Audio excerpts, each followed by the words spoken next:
Hello, hello.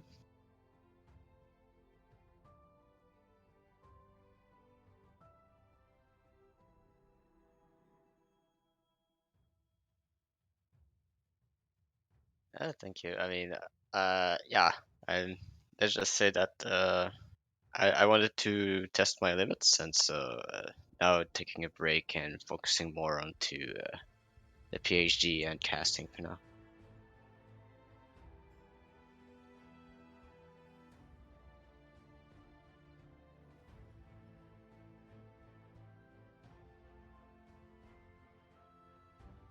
Yeah, in IHL we came in second, and the furthest we went into a Nova Cup is the semifinal.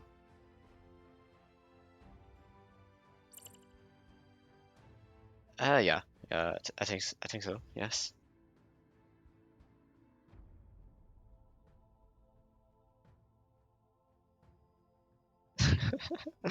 But now is not the time to talk about the past. It's time to talk about today's and tomorrow's Nova Cup. And I think this is one of the most exciting yet because the teams are pretty stacked in Division 1 at least. And just to give you an impression of how close it is, uh, out of the 28 players, because there are 14 teams, we have a total of 17 players that are in the top 25 right now.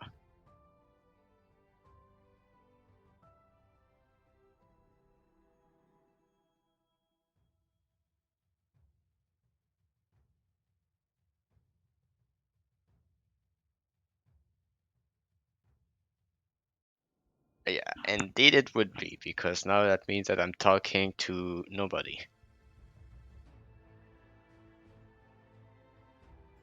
So while Penny tries to focus on his solution on the microphone, um, so the first match we'll take a look today will be Boo Boy and Slicken against Chuviz and SSP.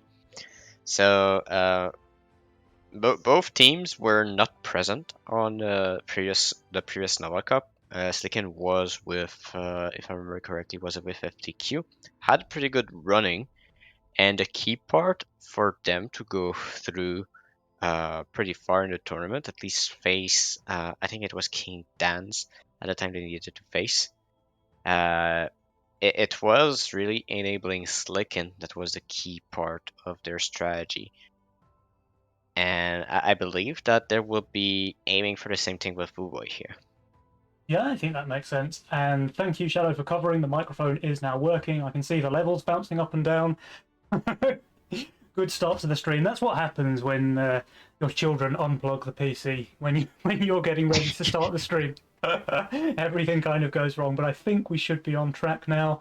Unfortunately, that does mean that the stream missed my introduction for yourself. So, ladies and gentlemen of Twitch chat, welcome to the May Nova Cup. I'm sure you've probably guessed it by now, but anyone who hasn't, my beautiful co-caster for this month is none other than Mr. Shadowings, who is a legend of the community, and it's very, very good to have him with us here on May's Nova Cup. So, Shadow, thank you for the introduction there, and welcome to the stream. Yeah. All right. So yeah, so that's the main part of Slicken and Boo Boy. An interesting fact here while we wait for the players also, we're missing Slicken and Boo Boy. SS Pinchu was already in the lobby.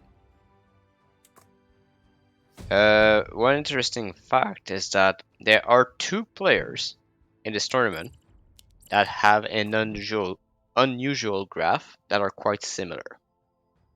Okay. And that the graph we're talking about is the graph that characterized the income, the tactician score, the guardian, the Yeah. architect, and stuff like that. Um, you remember the graph of Ashton? How it is? It's mostly aimed towards economist, very little tactician, and a lot of king ups also. So a lot of king guards. Hmm. Uh, well, this graph is also shared with Mr. Slicken. Slicken has the exact same one, with a little bit more tactician, of course, but uh, we're talking about similarly shaped playstyle for Slicken and Ashton. And if we remember how Ashton and Xgod plays, it is really about Xgod enabling Ashton sometimes also. Speaking of graphs, here is Mr. Slickin's graph. It is a thing of beauty, I have to say. 10% tactician, 89% economist, 89% Kingsguard. That is an auto send and king upgrade graph if ever I've seen one. And I've got to say, by the way, it's really, really fun to play against Mr. Slickens because when you've got him on the enemy team, you know the game is going to be fun. It's going to be a high income, snowbally game on both teams, and it is just beautiful to play with and against. That's the kind of game that I enjoy. Yeah, and I mean this is just a perfect example that we knew from previous Nova Cup. I mean, 4 of the last 5 Nova Cups, if my count is correct. Uh, no, my count is not correct. 3 of the last 4, right? Yeah, Mm-hmm. two of the last 4 was won by Xcode and Ashton, and that playstyle has been shown to be very close to winning games. So Yeah. winning tournaments. So, I mean, excluding Slake and Buboy, I think we cannot do. But there's indeed a flaw into what Slicken is doing, though. Even though he has the same graph, he is using Cartel, so it comes with a drawback. Mm-hmm. But I think he's quite flexible as well. I've definitely seen him play other styles as well as Cartel. So I mean, we'll see. They might have a strategy going into the tournament. It might be like one Cartel and one more supporting play style, so that the Cartel player can just massively snowball. But we'll have to see. Yeah, yeah. So I mean, it's just important to note that there might be a drawback. But enough of Slicken and Buboy. I think we talked enough about them. Mm-hmm. There's Chuvas and SSP on the other side. We previously saw SSP going with Aviator in the previous Nova Cups, and now going for Chuvas. So a little bit of a change of pace here, because let's say that Chuvas and Aviator do not have the same playstyle. Yeah, definitely not. I mean, Aviator is a massive tryhard. He's always going to go for like a big starve early, and the game is. He's very good at choosing the wave to send and choosing when he can send until, right? So he knows when his and his allies' builds are strong and when he can afford to save past. That makes sense. Oh, by the way, guys, we've got a game on our hands. Let's maybe stop talking about other players and their playstyles, because here is game number 1 of the main Nova Cup. It is SSP and Tuvas versus Booboy and Slickins, and right away, those of you with a keen ear will have heard the Fiesta pick up there from Tuvas. So I'm excited already. Yeah, it is exciting. However, we need to point out that Fiesta is tricky. There is Oh, a lot of problem associated with it. And yes, we do have the Sakura here, the new unit oh, coming out for Booboy. baby, when you move like this, you make a man want to speak Spanish. Shakura, Shakura, let's go. How do you think about the new unit, Shadow? Do you like it? I think that people were too quick to judge it at first. There are clear advantages of having it, and if you are having a heavy income playstyle, can really suit a heavy scaling, because you do get 20 value approximately worth of stats every wave. So it is very good in itself, and must be played early game like a bounty hunter, stuff like that. Look at this little animation. I never knew that she could dance like this. Yeah, I mean, always turning around. Yeah? But yeah, Sakura is indeed a very interesting start, but we need to focus on other stuff here. Slicken Oh, does not receive on wave 1 and has a Pilgrim here. Not the best unit on wave 2. I think another good thing here for Chuvis and SSP is that Chuvis is playing Fiesta, receiving from the Shakura, and it's going to be very long waves, while Chuvis has a big worker advantage. So we'll have to see what pays off. Is it going to be Sakura's kind of endless scaling that's going to pay off, or is it going to be Chuvis's early worker lead, early income lead that's going to pay off? And that is a very nice Fiesta wave 1 right now for Chuvis. And also, no, important to point out, SSP playing the Bounty Hunter. it is his best performing unit, and as an opener, and as a unit overall as well.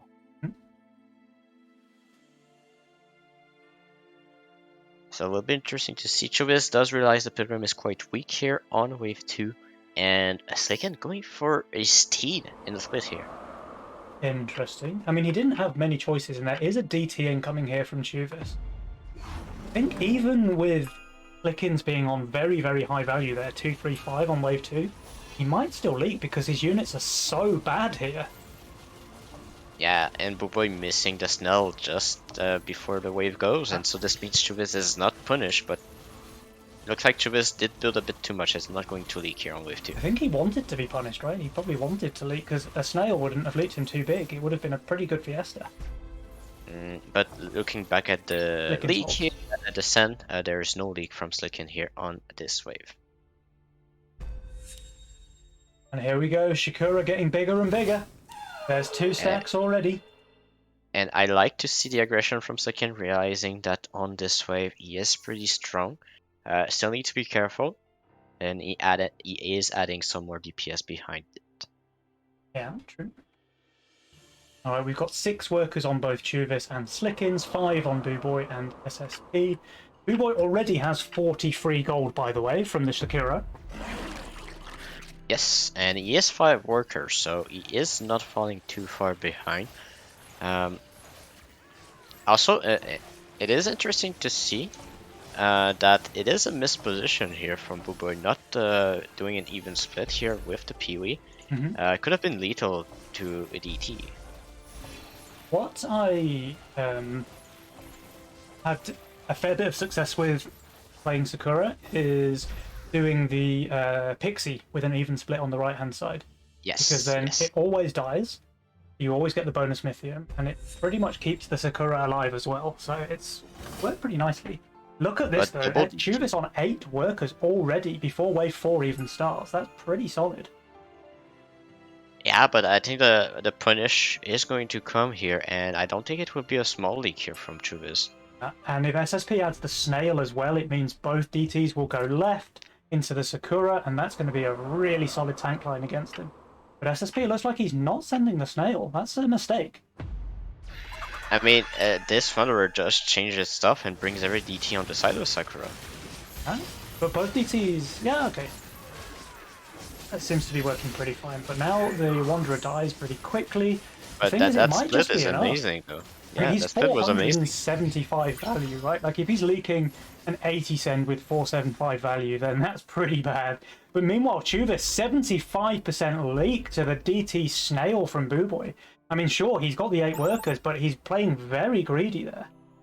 Yeah, we need to point out that yes, it is Fiesta, so the leak is a little bit less punishing for him. However, I do think it comes back to what Slicken has leaked here, 33%. I think it just evens out a little bit. However, Slicken did have the bonus income early on, and that's already shown here, like 42 income on Struvis and 56 on Slicken. Yeah, that's pretty nice. But now, though, with Chuvis leaking so much against the small send, he's given his opponents a chance to catch up. So Booboy, with the very slow start there on the Sakura, not only caught up, but actually ahead. He's ahead in value. He's got the same number of workers. This is going to start going a little bit out of control if Booboy isn't checked.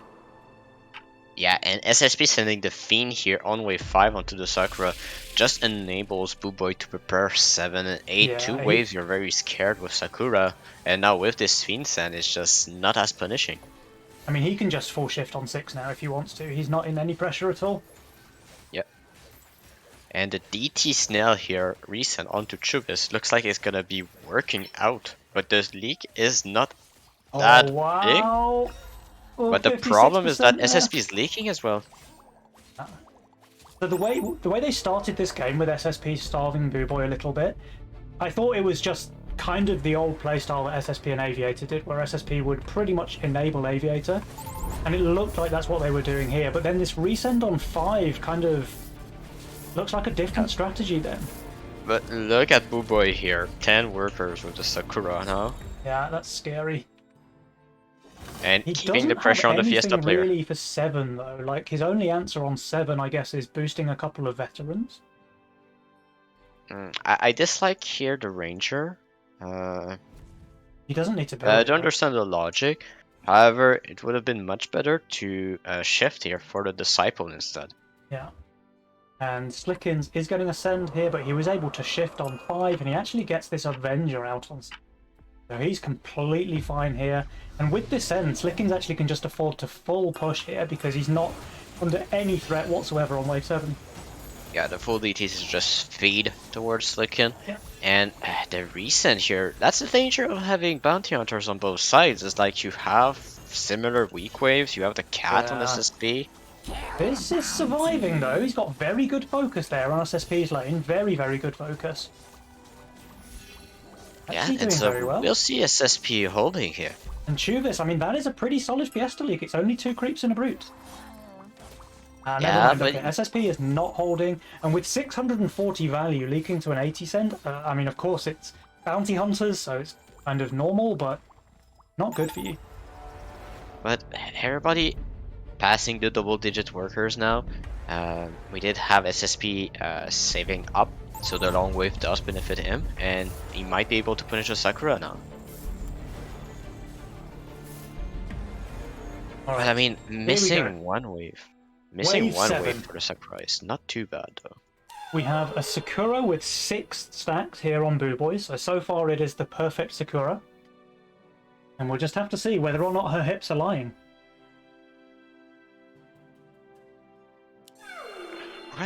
What is the purpose of that theory there?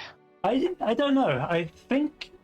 I mean, it's going to destroy his split because the entire wave is going to go towards that point. Yeah, and he's not boosting it either, so I mean... I think not boosting is a mistake there because he could have does he not know built the something that T-Wing we don't? and the 20 gold. I mean, look, he has 930 value here, but a lot of that is kind of fake value with the Sakura. And let's just say it looks like this is going to be a pretty big leap. I'm not sure I understand the lack of split here. I mean, if he had the split, it would have been a little bit better. But Well, the not Brutes have having a just come split, to party here. I guess. The Brutes have just said, oh baby, when you move like that, you make a woman go mad. And here they come. 69% leak there on Boo Boy. Chuvis leaking 12%. That is a perfect Fiesta leak there. Yeah, One blob, so now... one sludge. He's very happy with that. 14 workers there on Mr. Chuvis. we talked about the early game not being perfect for him in terms of Fiesta, but the more the games go on, the more gold you get from those small leaks, and so he might be able to come back just with that Pro Fiesta leak from waves to waves. I want to point something out though. If you look at the win percentage chances at the top there, so Jules is saying that he's pretty heavily favouring Boo Boy and Slickins. He's giving them a 58% edge against SSP and Chuvis, which is pretty solid this early on in the game. So we'll have to see if that prediction comes right, or if SSP and Chuvis are able to do something to bring this one back. I do not agree with those numbers, especially in a game with Sakura, because it is based on the value present on the board as well. And we all know that there is bonus value included into the Sakura. There's of course the King HP, but with the Kingpins coming up, and the Pro Leagues from Chuvis from wave to waves, I do think that we will probably see more towards a 50-50 right now. Yeah, is this going to be a leak here with the Kingpin against 7 snails? It is? Yes, that is the expected thing, because Kingpin is not fully stacked. Sakura is down though, so that's good. They at least managed to deny that 20 gold value from Boo Boy, which is something. And SSP will hold here, so SSP now able to push. But Chuvis, he's on 18 workers. Boo Boy 17 though, he's oh, Boo Boy pushes up to 18 as well. Yeah, I mean, we talked about a high worker game in the game pre-show here with Slicken in the game, and I mean that's what we see, high worker game here. That's probably 12 more workers than my opponent normally have on this wave. Last time I played against you, I had 4 workers on wave 8 because you didn't send me for the entire game until I got 420 on wave 8. Imagine sending in a game. Not that I'm bitter or anything, you know. I haven't held on to that memory for about 2 weeks and still cry about it at night. Definitely not. Definitely not. But we have brutes here on 9. Um, and I think we will see Chubis leaking again here. I think It so. looks like to me that He does Boboy is harden leaking though. that Does he did harden. He not smells. realize it was Fiesta. Yeah, but if he leaks in big, then it's still worth even through the Fiesta, right? And SSP, I mean, SSP is pretty much on value there with 1120, but Yeah, his but he units are does so not bad, have. he didn't make the Yeah, Kingpin. Yeah, does not have the kingpin. Even if he look at has the this. kingpin here, that's gonna be a pretty big leak. Yeah, I mean, if it's less than 40%, he's still fine. But it's 63 63%. there on Juvis, and SSP, that's a 52 as well. This is 13 creeps reaching the King. They only have one King attack upgrade and 60% HP. This is starting to look pretty dicey for SSP and Juvis. Yeah, but right now, they are still saving now. They are still saving. Wave 10 is coming. There is Kingpins coming up for SSP. And there is counterattack in the SSMs. game. Okay, so SSP should be able to hold this wave for sure with his Kingpin now online.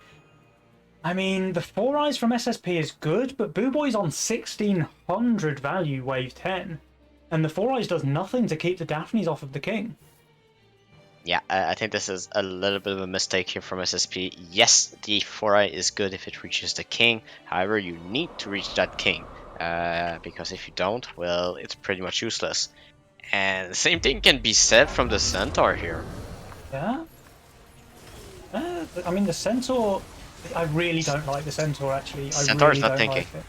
Like, Centaur is not tanking. it's a splash damage unit, so he sent it because he wants some pierce damage on the Sovereign, which I understand.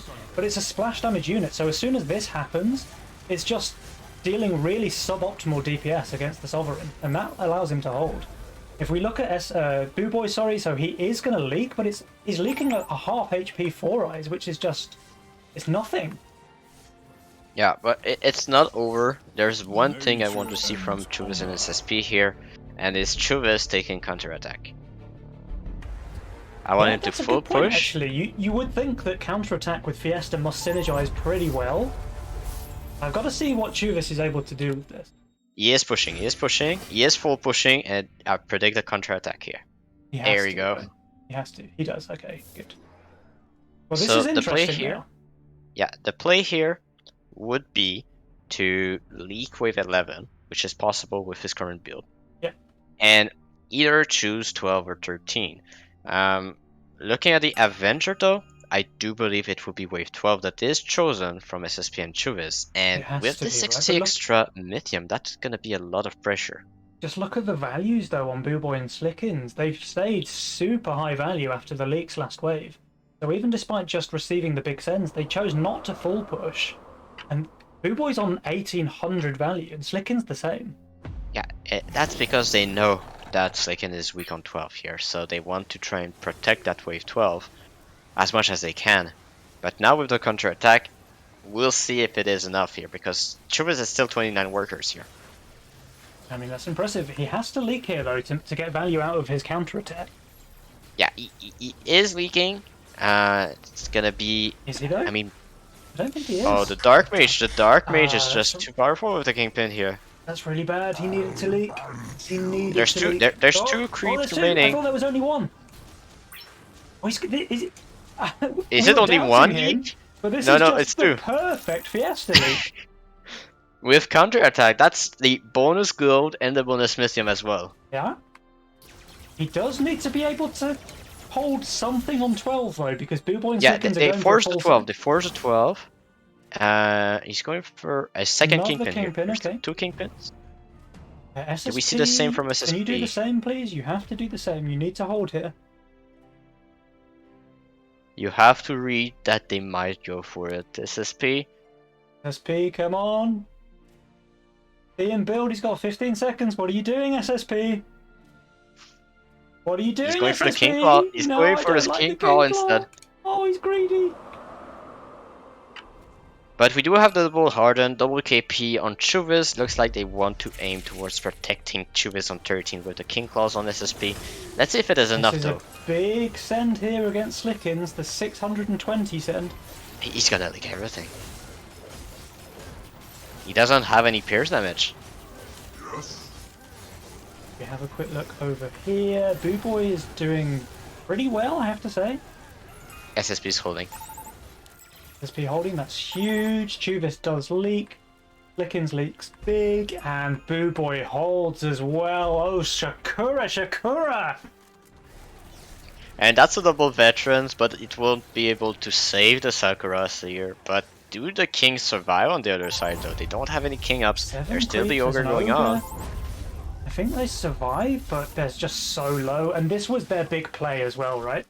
They needed to get more done here than just 30% King damage. Yeah, but we did see a leak from Truvis, so that means more gold and more Mythium as well. So a lot of resources coming in. So he does have extra pressure. And I want him to leak here again. I think he will aim for that. He doesn't have a front line here. And I do think he will be leaking here. Saying that, maybe not. I don't know. I mean, he's very high value, right? But some of that I is think he King shifts. value. I think he needs to shift here. Going for straight for the... I think that's a mistake. I think that's a mistake because you want to try and force maybe the 14 or the 15 here. And you want your counterattack value as well, right? Like the perfect thing for Chuvis is to leak one creep every wave. Yeah. We saw it on 13, and we did see the bigger leak with the sand, of course. That's pretty hard to just leak one creep and then recover everything. The problem is with both Fiesta and counterattack is that you need to do that kind of brinkmanship. But how can you do that when you have 6% King HP, right? Yeah, and you do have here the double harden coming in from Chuvis, and No Buboy at send for 32 Boo Boy and workers. Slickins. Yeah. I gotta say, Boo Boy's made the Sakura look pretty good this game. Yeah, I must admit that some sense from SSP was a little bit questionable. Yeah, like the Maybe Fiend on felt a 5, little for bit example. constrained with the cartel. Mhm. Like, oh, I need the income to scale up. So I'm not sure if the early game decision making from SSP was optimal against Sakura. I mean, it's a new unit, so it's pretty hard to gauge exactly when to send. And now SSP is just quite far behind the other players in the game. With his cartel kind of backfiring, he was able to just pretty much feed Boo Boy through the early game. Yeah, There's big and sends all around. Yeah, the sends are all around. However, we don't see much answers for SSP and Chuva as well. For Buboy and Slakin, we do have a lot of veterans coming in, a lot of Pekasai, so a lot of answers, to be honest. And I do think that we will see the game end here, despite the win percentage being somehow at 45% for SSP and Chuvas. Not quite sure where that came from. I mean, Chuvis is going to be nearly on value when he finishes building. I mean, nearly on value. Is it enough though? He has 2 D-hardened Mudmans. The Mudman D-Harden is irrelevant on 15. It really doesn't matter. It's a small amount of value for a unit that's bad on the wave anyway. It doesn't have that much impact. If it was Golems, maybe a bit of a different story, but 2 Mudmen is not the end of the world. The Centaur sense against Slikin did make sense in theory. However, the lifesteal on the Sovereign really makes the whole difference. But they both leak. And SSP and Chuvas are both leaking. Even with the 4k value of Chuvas, this is game over.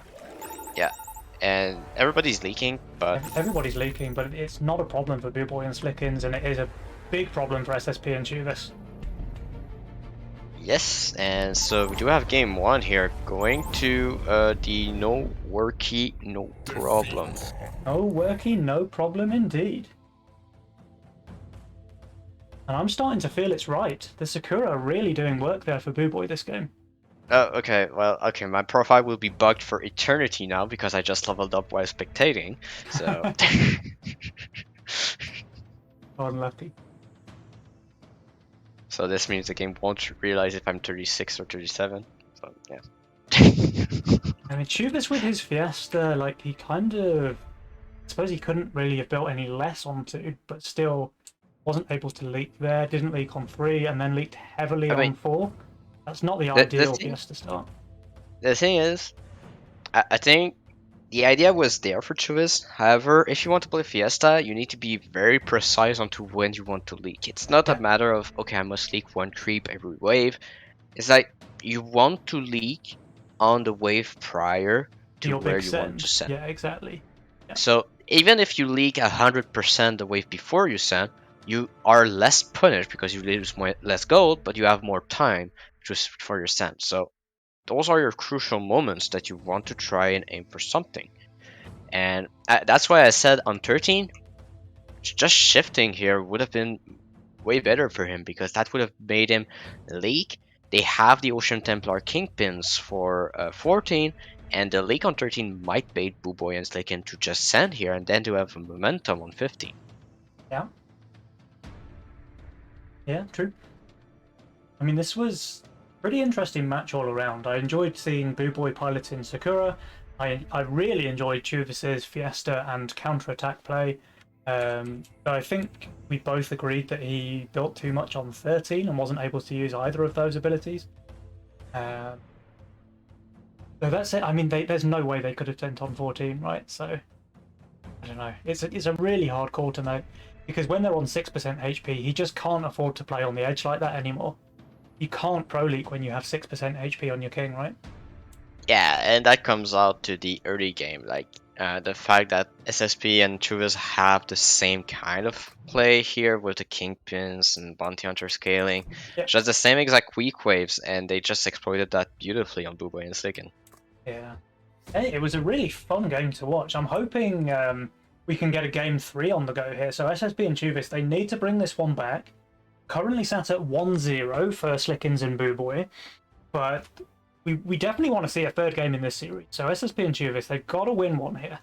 And you know what? I'd love to see Tuvis not be scared and go for the Fiesta again anyway. Like, sure, it Yeah, wasn't amazing in game 1, but stick with it because Chuvis, he does this on the ladder all the time. Like, he's a Fiesta main, which I love because he's probably like the only Fiesta main in the top end of the leaderboard.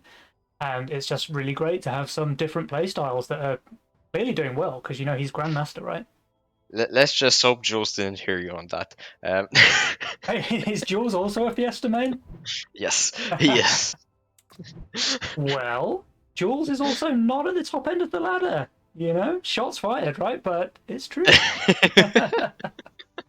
Your account has been banned from Legion TD2. Uh-oh, oh, looks like I'm casting alone.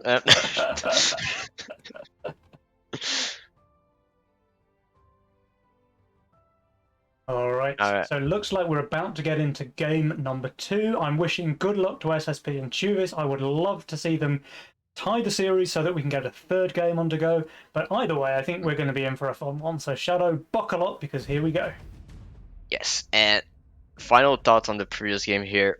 It was very interesting to me that Booboy and Slicken kinda played together, and Booboy did not play to his typical playstyle, so this means it was a little bit unpredictable here for the opponent. Mhm. And we talked about Slicken playing Cartel. It has been Booboy on the Cartel both games now. Oh, they're mixing it up. Slickin's on the greed there. And now that we're into the game, I can say that Tuvis, he has been scared off of his Fiesta. He's now playing Vanilla Greed. Yeah, So but they the are. mental edge is already in favour of Slickins and Boo Boy. You know, they've Oh bullied no! Tuvis And off of his favourite start. And Boo Boy, one would think oh, it is a lock-in Sakura, but it oh, is not. It has been the Cartel Sakura 2 games in a row here. absolutely amazing. This is the hips didn't lie in game 1, so let's see if we can make it 2 in a row there for Sakura. Sakura. I mean, there's a little problem with his role right now compared to the other one, is that he is lacking some tanks, despite having a literal tank in his role. Well, the Neko pairs very, very well with the Sakura throughout the early game, right? Because in theory, at least, all of the waves where Sakura is weak, the Neko is strong. Yeah, but then you expose yourself on untypical waves like a 9 sin, uh, 11 and 12 also because you don't have that fortified or nature tank that's really gonna save you. Yes, you have the King Claw possibility, but it is not the best nature tank. Oh, and look at this, Chuvis. He's at least Yeah. trying to kind of Uh, pretending to his opponents that he's playing Fiesta again. So that question mark ping comes out straight away from Slickins and Boo Boy. They're pretty certain he's playing Fiesta again here, which he isn't. So if that's going to influence their playstyle in some way, then yeah, maybe and Chuvis is able to get the edge here. there is another thing here that they need to keep in mind here is that it is paired with a Crusher. And so this means that Chuvis might that just more emphasized towards the Yeah. Fiesta because you run the long ways with the Crusher. And so playing in the mine here, not being predictable with the Mastermind options. And SSP does go for the 6 workers there with his cash out Bone Crusher start. Slickins, though, he stayed on 4 workers. He's playing very, very scared. Yeah, because they didn't send on wave 1. They Yeah. didn't send on wave 1, so I they mean, have it's to the play right like this. play. He has to play like this. It is the correct play for sure. But that's a moral victory already for SSP and Chuvis, I think. Okay, we do have the DT coming in from Chuvis onto the Sakura, and the Sakura will be attacking the DT right now. I mean, it just holds, right? Yeah, it just holds. I think even without the Bone Warrior in the split, I think it still holds. Not that confident because look at the HP on it right now. It's pretty low, and half of the wave wasn't on it at the start. Yeah, maybe. It's probably close. But SSP SSP obviously able to have a is long fine. wave. But now Slickins, he's 6 workers. Boo Boy obviously staying a bit lower because he's playing the Sakura, so he wants to be overbuilt there. I mean, it's just because he cannot push. That's the only thing. Technicalities. Imagine just looking at the gold that one player has. That's too advanced for me. But yeah, I mean, the DT on 2 can work if the opponent is not expecting the DT. And the fact that they didn't sell on wave 1, they were just expecting a 40 cent, especially with the Windhawk. So, despite it being a possibility, just really didn't work out. And Slickins here with his 6 worker push. I think it might have been too premature. I think the snail might even be enough to leak him here. For some That's reason, the his Fire Bone Archer. Crusher not tanking, but enough for Yeah. his Fire Archer and his Angler. So both of those units dead. Yeah, but but it's it just looks like the fine, Crusher right? will survive. Bone Crusher OP. You heard it here first. I'm sure I heard that before. You probably heard that. But that was only 1 snail from SSP, right? If he'd full sent here, this would have been a pretty big leak from Slickins. Look, SSP is still holding on to 76 Mythium there. So you got to Will it think be he the could have Dino? sent at least Will it another be the 40. Dino? It is the Dino. Dino And I from love the SSP. Dino here. Yeah, that's solid. So we do see the Bounty Hunter coming out there from Slickins, which is a pretty obvious play when he was already stacked up there. But the Dino just absolutely perfect against this. Yeah, because the problem is that the Fire Archer here is tanking full. The snap proved that on wave 3. Yeah. So this means that the Dino will kill the Fire Archer, meaning the only pierce damage then will be the Bounty Hunter, and it will be on towards the Dino. Yeah, and the Dino kills a Fire Archer very quickly as well. So he's going to lose so much value from that. I mean, just look at that. The Fire Archer dead before it even casts all of its spells. So the Dino's still alive. All of SSP's units, sorry, Slickin's units dead, apart from the Bounty Hunter, with 100% of the wave still alive. So it's going to be a decent sized leak there from Slickins. And if we The have Sakura a look, will be dying here in the middle. Chuda's 50%, but I mean, he's fine with that. And the Sakura does hold his own lane there on Boo Boy with 485 value, but he's not covering in the mid at all, so that is a minus stack there for Boo Boy. This is a nice play there for SSP and Chubis. I really like it. Yeah, losing those early stacks can be problematic. We do have a lot of workers on SSP and Chubis here. Yep. And now Jules is finally favouring SSP and Chubis. He's only giving them a 2% edge so far, but an edge is an edge. Yeah, and that was caused by the cartel early income, but now losing a bit of King HP and losing that Sakura stack also just switches it up a little bit. Mhm. But that's a brute resend from SSP and 9 workers as well, so he wants to be punishing that bounty hunter here. But now Slikin, does he go for the The fire canopy archer on dies. So 6? this is going to be a punish. It's not even going to be a small one, I don't think.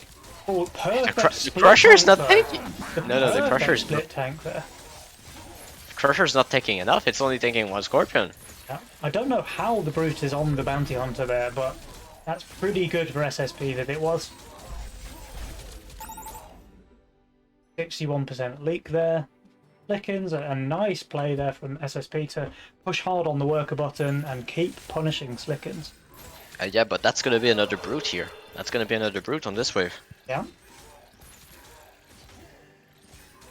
The Sakura, it looks like, is going to live here, so we don't get the minus stack damage. Oh, it's pretty close. Oh, Sakura! Oh, baby, when you talk like this. Alright, so we've got some income sends all around, so that wasn't the brute that we expected from SSP. I guess he just needed the income, probably feeling a bit vulnerable here himself on wave 6. And we get income from everybody else as well. So Boo Boy with the triple DT, Slickens with the Cannoneer.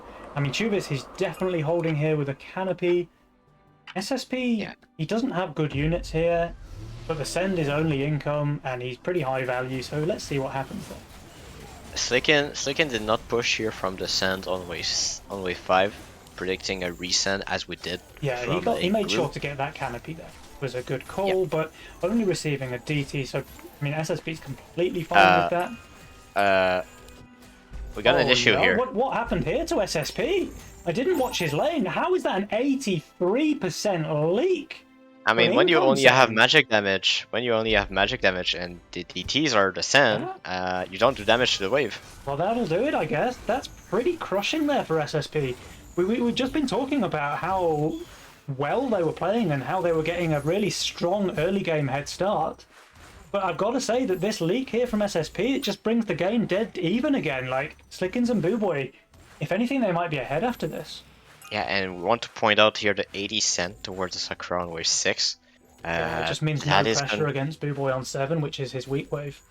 I mean, we talk about no pressure, it's still a 120 cent coming up here. But only income. Oh, from SSP. Only income. Yeah. So SSP going for the double brute, and Slickens is not looking amazing here. It's not looking amazing. The Canopy is in the middle as well, tanking it too much, but we do have the Millennium here on Boo Boy. Boo Boy's going to be completely fine, especially given Chubis is only income sending here, so he's really not worried at all. The double brute there from SSP should pretty much guarantee a leak on Slickens, even with 800 value, because he only really has one unit on this wave. The rest of his stuff is kind of dead value. Yeah, luckily for him, the Canopy is not thinking too much for right now. Millennium is like dying. The one brute only is on the Canopy, the other one is on the Bounty Hunter. That's a pretty perfect split there for Slickens. That's about as good as he could possibly have hoped for. Canopy dies though now, so this means the front line is a bit more vulnerable. Oh, Sakura dies though, even against the income send. 50% leak there on Boo Boy. I mean, it's the Millennium. The Millennium not able to take the pressure. Well, there was no split tanking, so the Millennium took the full force of the wave as soon as the melee units died. Sakura didn't tank anything until it was the only unit alive.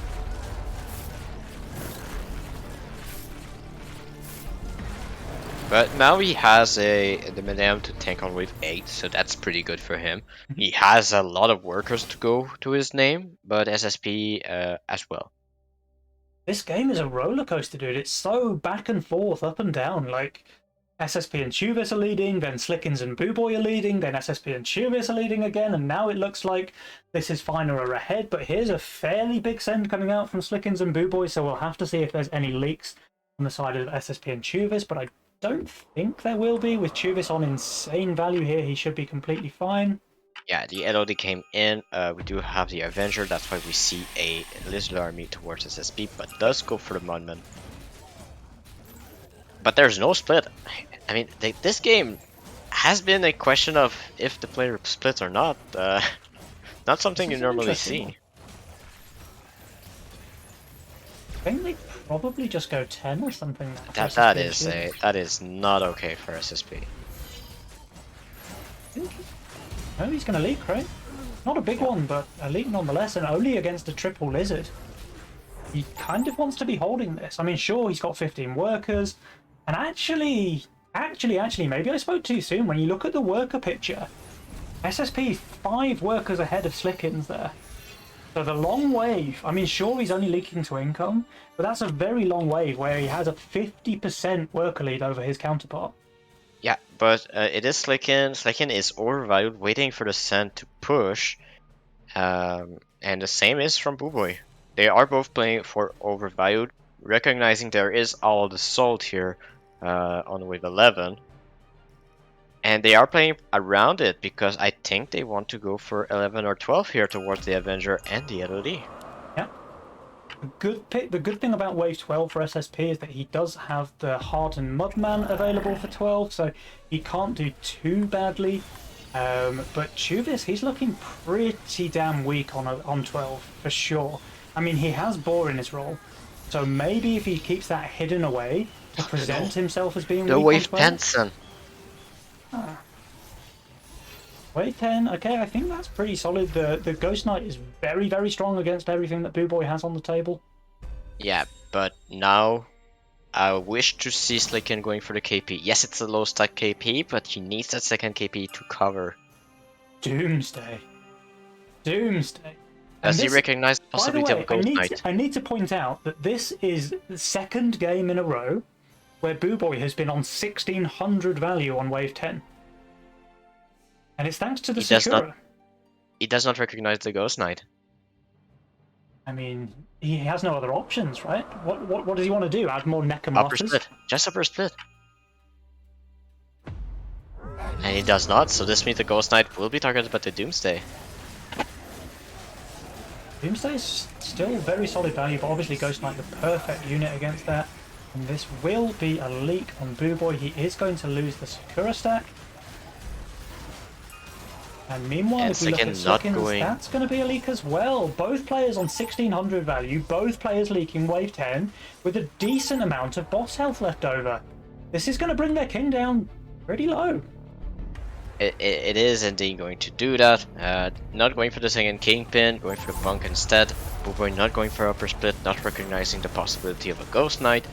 I think the Ghost Knight is to be expected after a long save. Yep.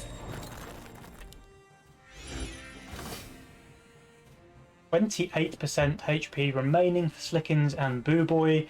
SSP and Chuva certainly trying their best to give us the game 3 that we all want to see. Yeah, but Slicken and Booboy going for the weakness here, the obvious weakness here on wave 12. Yeah. Hades coming out, and for SSP, that's going to be towards Mudman's here, it looks like. Got Hero on Chuvis. I expect to see GA on SSP because it's just so strong on that Sovereign.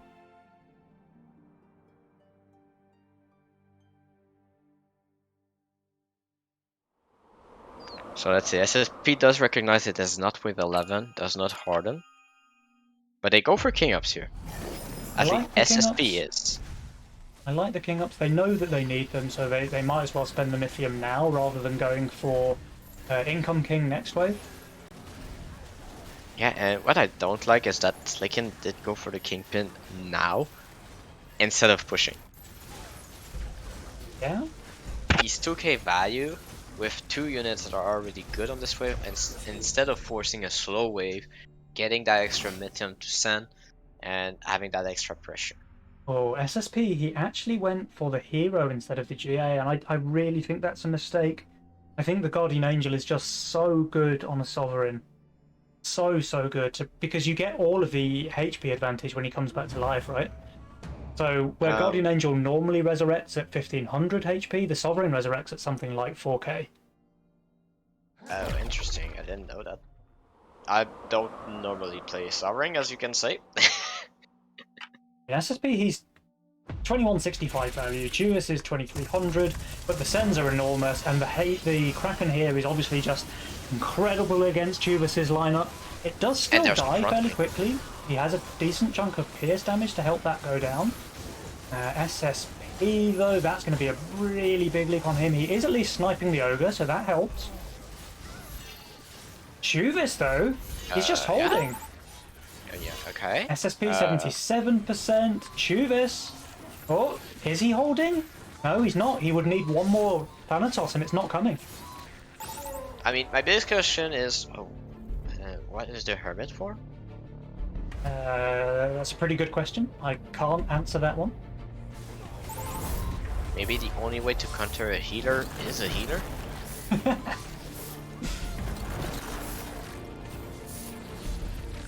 Alright, so Jules is now pretty sure that SSP and Chuvis have got this one in the bag, giving them a 68% win rate here in the probability up at the top there, only 1% away from the magic number. Yeah, we did discuss that 12 looked pretty good, and the fact that they held both pretty well is an indication that it's looking pretty grim, especially since SSP and Chubis have the Skilling Legion spell, while Slicken and Buoy Oh, look did at this not though. work out. Boo Boy's suicide pushing. They want to try and go for a win on 14, I guess. So he hasn't 14 pushed. would be very smart. He hasn't built anything here on 13. He just wants to try and end the game on 14.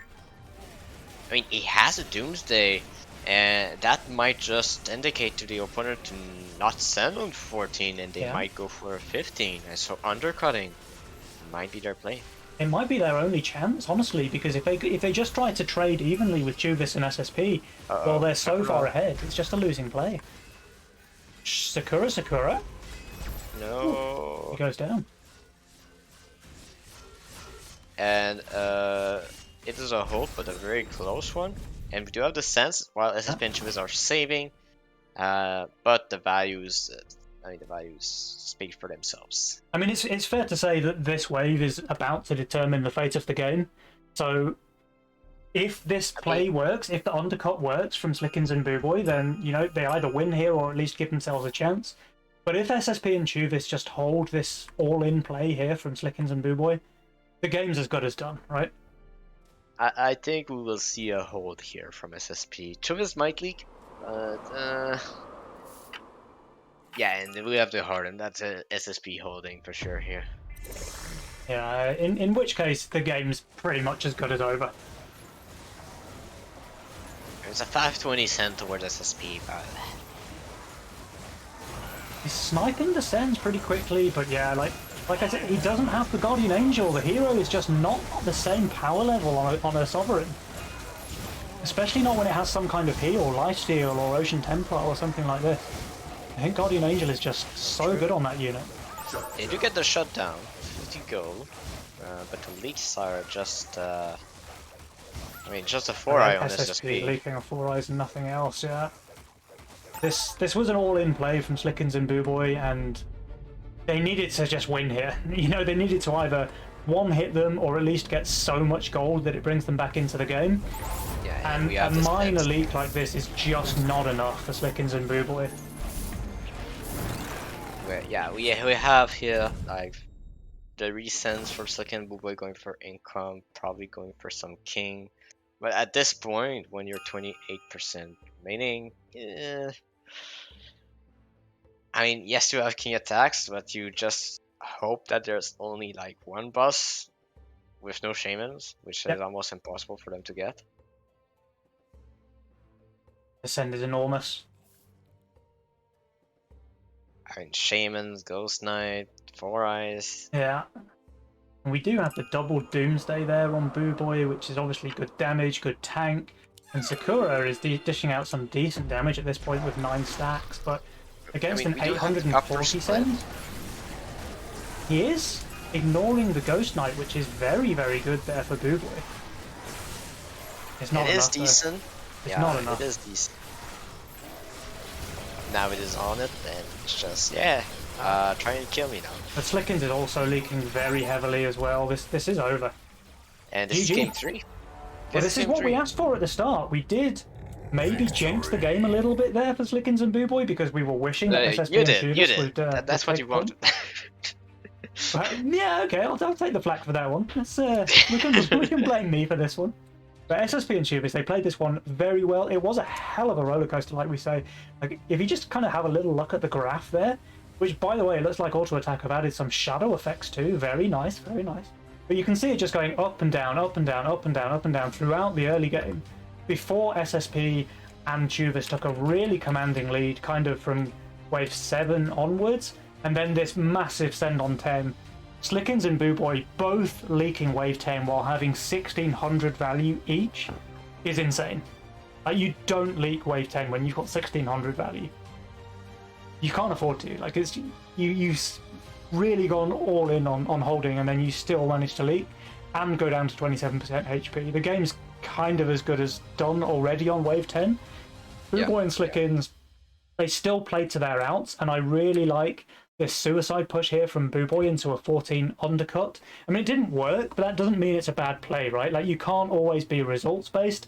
I think they knew that they were in a really tricky spot, and they went for their one out, right? Like, if SSP and Juvis had maybe played a bit more greedy there, you know, if SSP doesn't harden, if maybe they pushed a couple of extra workers and have a bit less value on 14, who knows? Maybe it works. Maybe Slickins and Boo Boy managed to sneak a win from the jaws of defeat there, but it wasn't to be. And as we saw there, wave 15 was all she wrote. Slickins and Boo Boy losing there, but pretty valiant effort at least to try and claw their way back in. I like that they saw their one chance and they went for it. Yeah, so seeing their one chance is crucial. But there's two things here that needed to happen on wave 10. It's the second Kingpin from Slicken and the upper split from Boo Boy. If one of them do one of those, it does mean that at least there is maybe just a sand going through, not the boss, and so they take reduced damage. So it's kind of a misplay here on 10. Yes, they recognize a 14, but then on 10 they could have been a little bit better, in better position.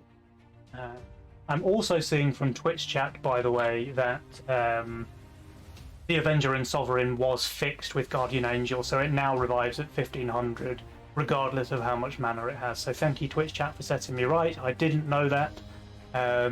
Good job they fixed it, and then probably good job SSP going for that hero instead of the no longer bugged Guardian Angel. So I take it back.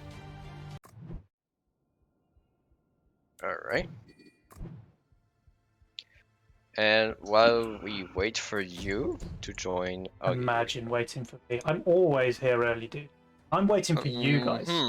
I'm waiting for everybody else. The stream can see. I've been here the whole time. Yeah. But yeah, while the game starts here, some results. We did have Drashir and Lucy going through. We do have X-Crash going through. WWS 8LPPD going through as well.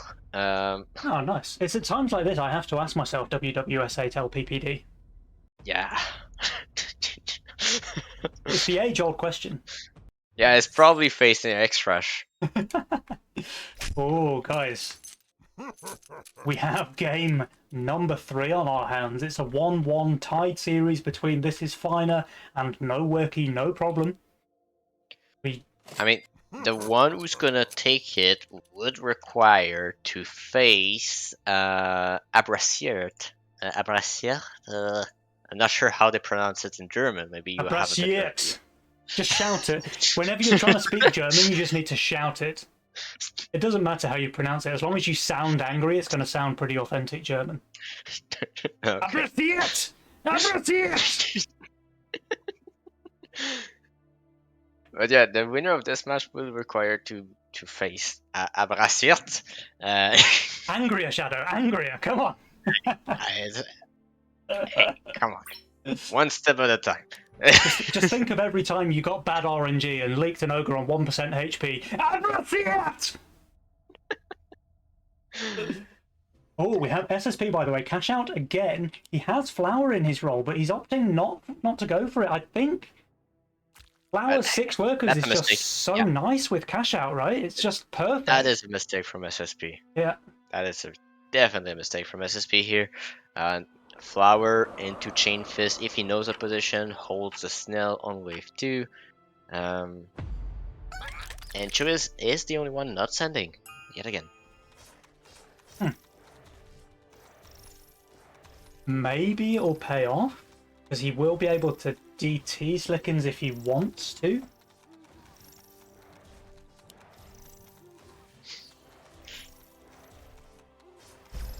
Is he going to be able to?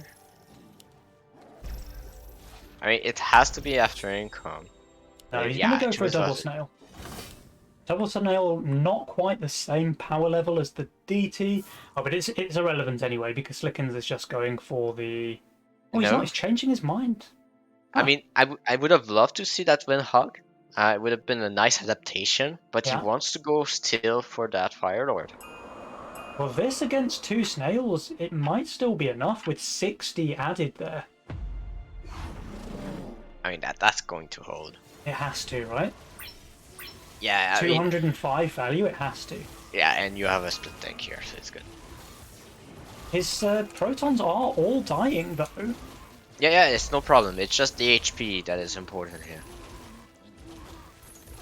I think. I think it's going to be close, but I think you're right, it's no leak. Unless. Maybe. Unless. No, he's fine, right? Not even close. Never in doubt. Yeah, I mean, I was certain, of course.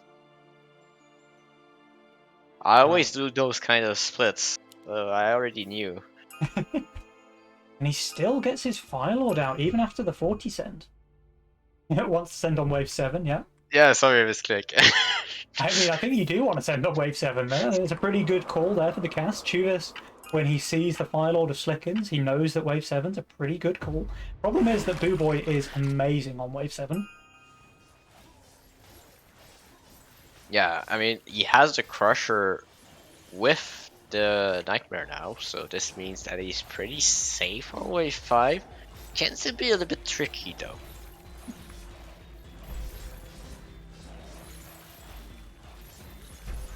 SSP able to get the Oathbreaker with the cat, so no problem here for holding a 20 cent. And yet again, a 7 worker push here on wave 4 for Chuvas and Boo Boy. Pretty solid. It has been the competition all this time against at least 2 players to who can press that U button more often than the other.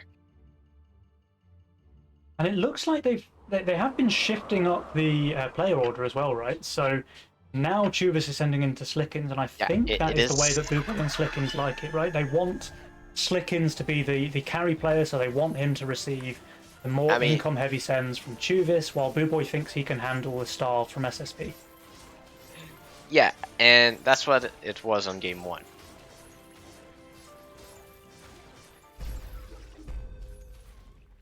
On game 1, it was Chubis sending to Slicken, and Slicken and Boo Boy managed to win. But let's see here. Let's see. It is income sends here all around, except from Slicken going to try and break SSP here on wave 5.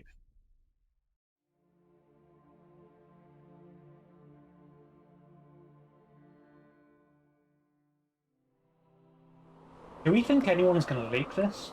SSP, I mean, he has the Oathbreaker and 7 stat cap as well. It's because the boss goes on the Neko, and so the Brute is on the Oathbreaker, and that's the old difference. And that might be the... Oh! The Fire Watcher! It survived! Chubis! What a player. That just gives him the free hold there. The Fire Watcher is so much added damage. Yeah, and we do have SSP still yet to kill the Brute, but the cat should still be able to... Yeah, he's totally fine there on SSP. Like, the Oathbreaker is just the perfect unit on wave 5, and the 7 stat cat is really not bad either. It gets quite a lot of heal from killing the mini scorpions. The Snell army not enough to kill the Nightmare here. Boo Boy not pushing here that 90 gold. He's shifting for the bunk, right? It should be, right? And you want the bunk somewhere around here in an upper split. Yep.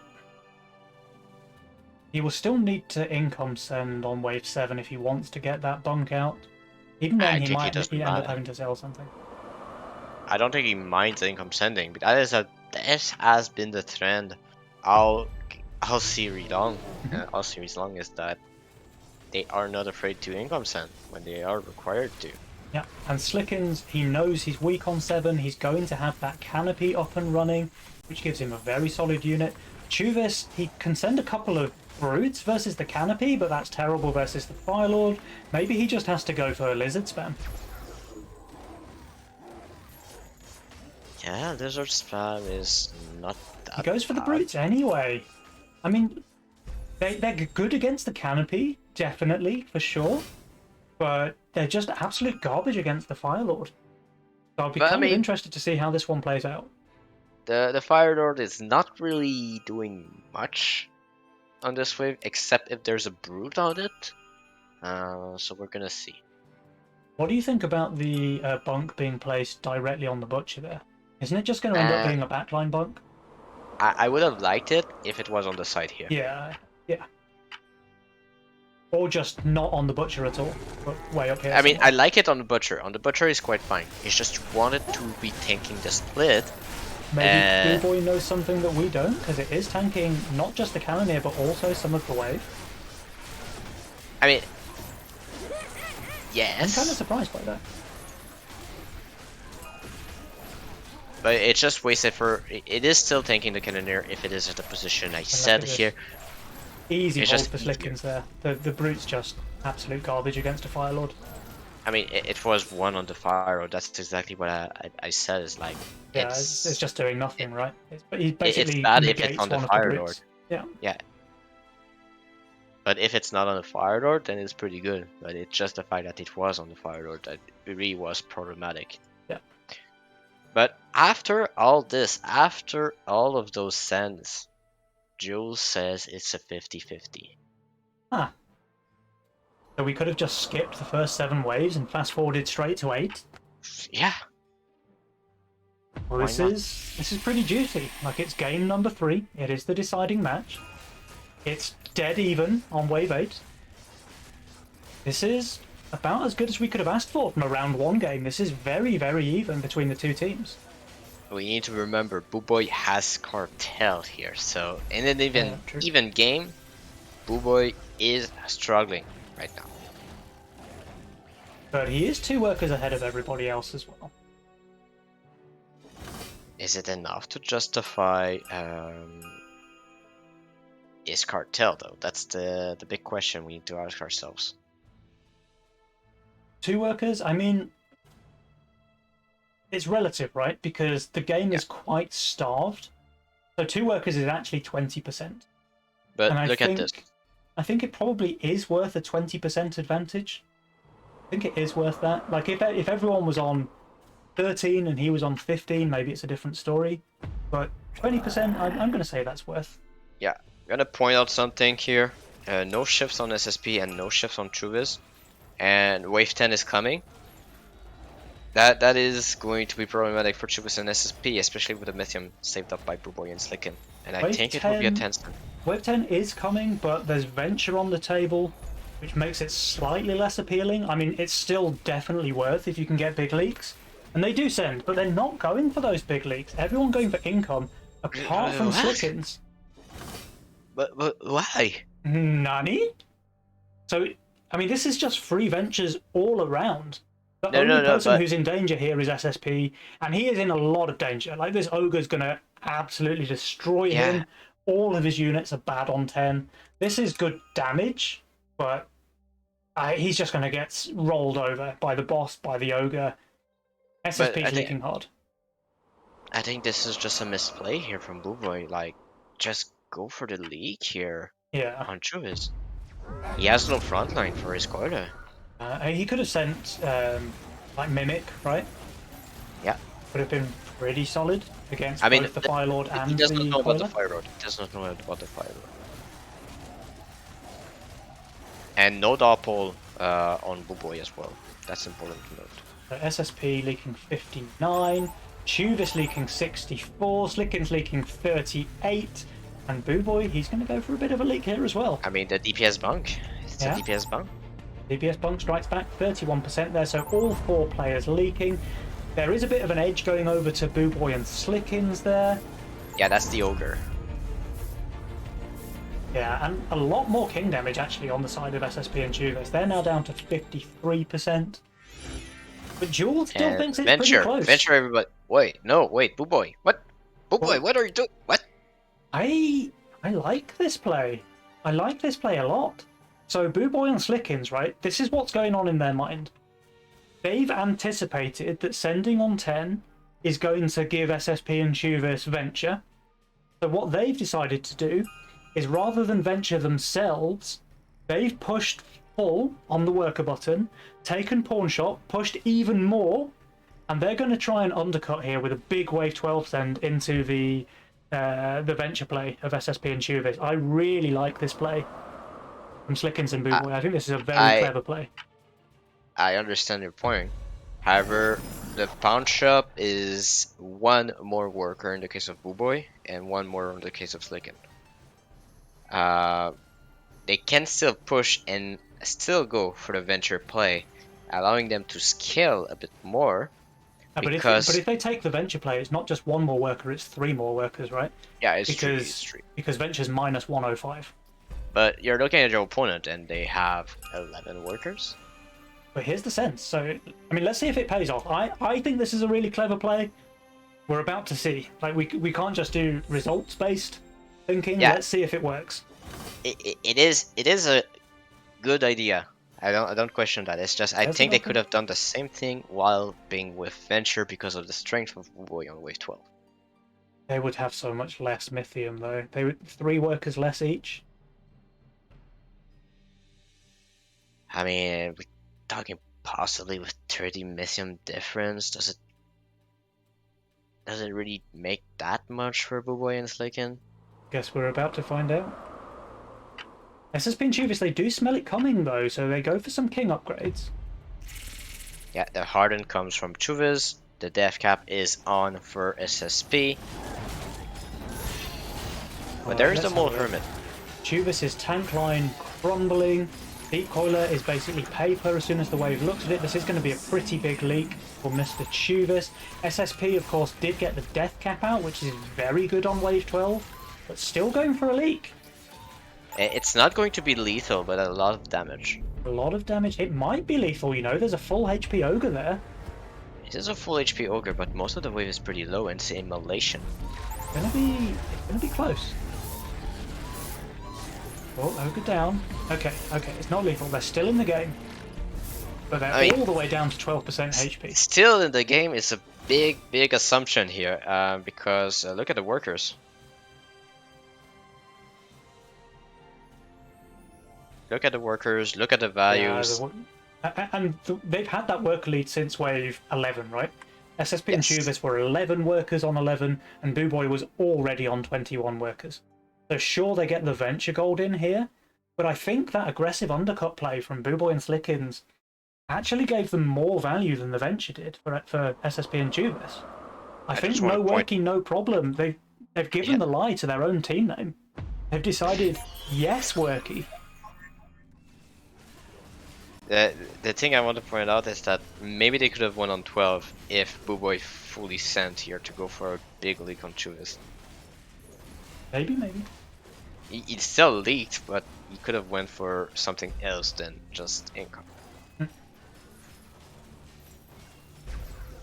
But, I mean, that's what I don't like here from Boo Boy. He does not have an upper split, meaning that the bunk will never tank before Yeah.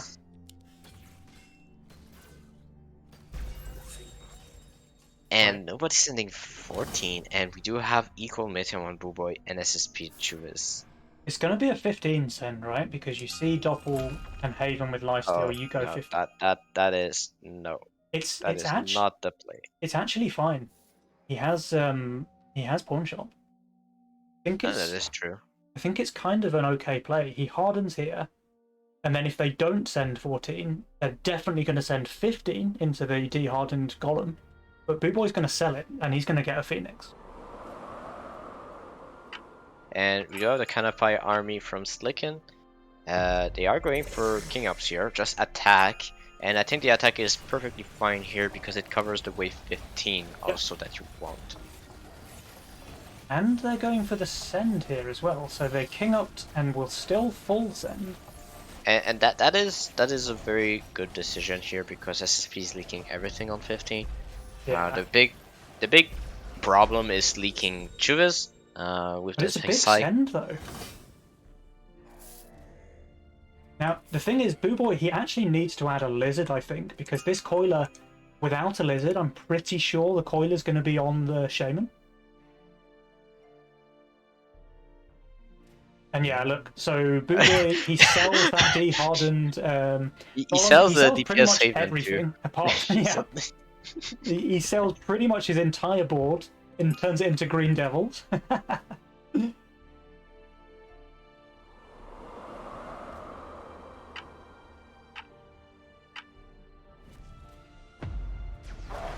All right, so 560 and 540 against Boo Boy and Slickins. Slightly smaller sends, of course, against SSP and Chuvas, but like you say, SSP pretty weak here, and the double Ghost Knight just perfect against his build. The Phoenix is going down on Chuvas, so I think he might end up leaking as well. Yeah, I mean, he was the hardest to leak, but once the Phoenix is down, it's gonna Oh, be problematic. But I think this is it. So Boo Boy and Slickins, they both leak, and that looks like it's probably lethal for them, I mean, but is it time? Is it time? The time is crucial here, and it there's looks like if 17%, there's about a 3 second delay. This is going to be close, but SSP and Chubis, they are out of it. Boo Boy and Slickins take the series. no Whoa. worky, no problem. No worky, no problem indeed. But then, surely So, if that was the case, they wouldn't have gone for this hyper aggressive full push pawn shot play here on 11. I so it looks really like like it that is play. not finer. It is not finer. This was not finer whatsoever. SSP and Chubis, they're out of the tournament here, but they fought very, very well. I'm glad that we chose this series to cast in round one because this was a super close matchup between two very evenly matched teams, it seems like. Yes, yes. And okay, now I'm gonna let you talk about the game. I'm gonna check what are the games next. Awesome. So this game really was a story of coming down to clever calls being made by Booble and Slickins. So if we just flick through some of the waves here, we see nothing particularly special going on in the early game. Everyone just pretty much income sending, making sure they get their key units out on the waves they need to get them out. Slickins holding wave 7 there. The double brute I did not like against Slickins at all. I think Chuvis might as well have just gone for 3 lizards and been... He probably still holds anyway, but at least you're not missing out on the income then. And if we keep going, this 10 send from everybody, with SSP and Chuvis taking a lot of damage there thanks to the Ogre from Slickins, this was probably the first major turning point in the game. So this gave a really good edge over to Boo Boy and Slickins, but the real key moment in this game was SSP and Chuvis taking the venture because of that wave 10 send, Boo Boy and Slickins baiting that as hard as they can, pawn shop, full push workers, go for the kill on 12, and look at this, 71%, 80% leaks, King going all the way down to 12% HP, Boo Boy and Slickins getting a ton of gold from that play, and that just gave them the win there on 15 ultimately. So really, really solid play there from Boo Boy and Slickins. Really good to watch. Really, really good to watch. Congratulations to them. They do come out on top, and they will be advancing to round 2 of the tournament. So, unfortunately, we don't have four different streams to cast all the 4 games that come through, because I'm just gonna tell you what are the matchups. Go ahead. So we do have Withersson and King Dance against Chuvas and SSP. Wait, no, that's not correct. That's the wrong one. It's against Slickin and Booboy. And we have... I think we should go for X Crash versus WWS 8LPPD. Yeah.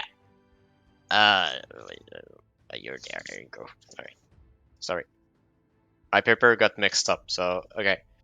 Yeah, and so yeah, there's X Crash, which have been winning a lot, and I've been talking to some other players on Token's channel because it is the official channel, of course, the unofficial official Discord, and I've said that if there's one team in the tournament that can pose some problem to Ash and X God, Mhm. I would say it's Julian and Green. Yeah, yeah. I mean, Ashton and X-God, it's fair to say, have just been on an absolute murder spree lately. They've won 3 out of the 4 Nova Cups. So you've got to say they're heavily favoured to take this match, right? And Green Spirit and Burnt, they're my usual duo partners. So it's fair to say that they're absolutely terrible. And I've got to give this Yep. one to X-God and Ashton. Easy win, 2-0, no problems. So this will be the matchup we'll look into, but just to give you an idea on what's going on the other side of the bracket, we will have Aviator and Bonnie against Toyken and Shay, while the final quarterfinal will be Drashir and Lucy against Piney and Othma. Oh, nice. All right, So go ahead. 4 great games. 4 great games. 4 really good. Yeah. There's some pretty solid matchups going on this time around. This is an exciting cup. Anyway, it looks like we're still waiting for Ashton, so I'm going to use that as an excuse to go and refill my water, try and keep my voice alive for the next 3-game series, I'm sure it's going to be.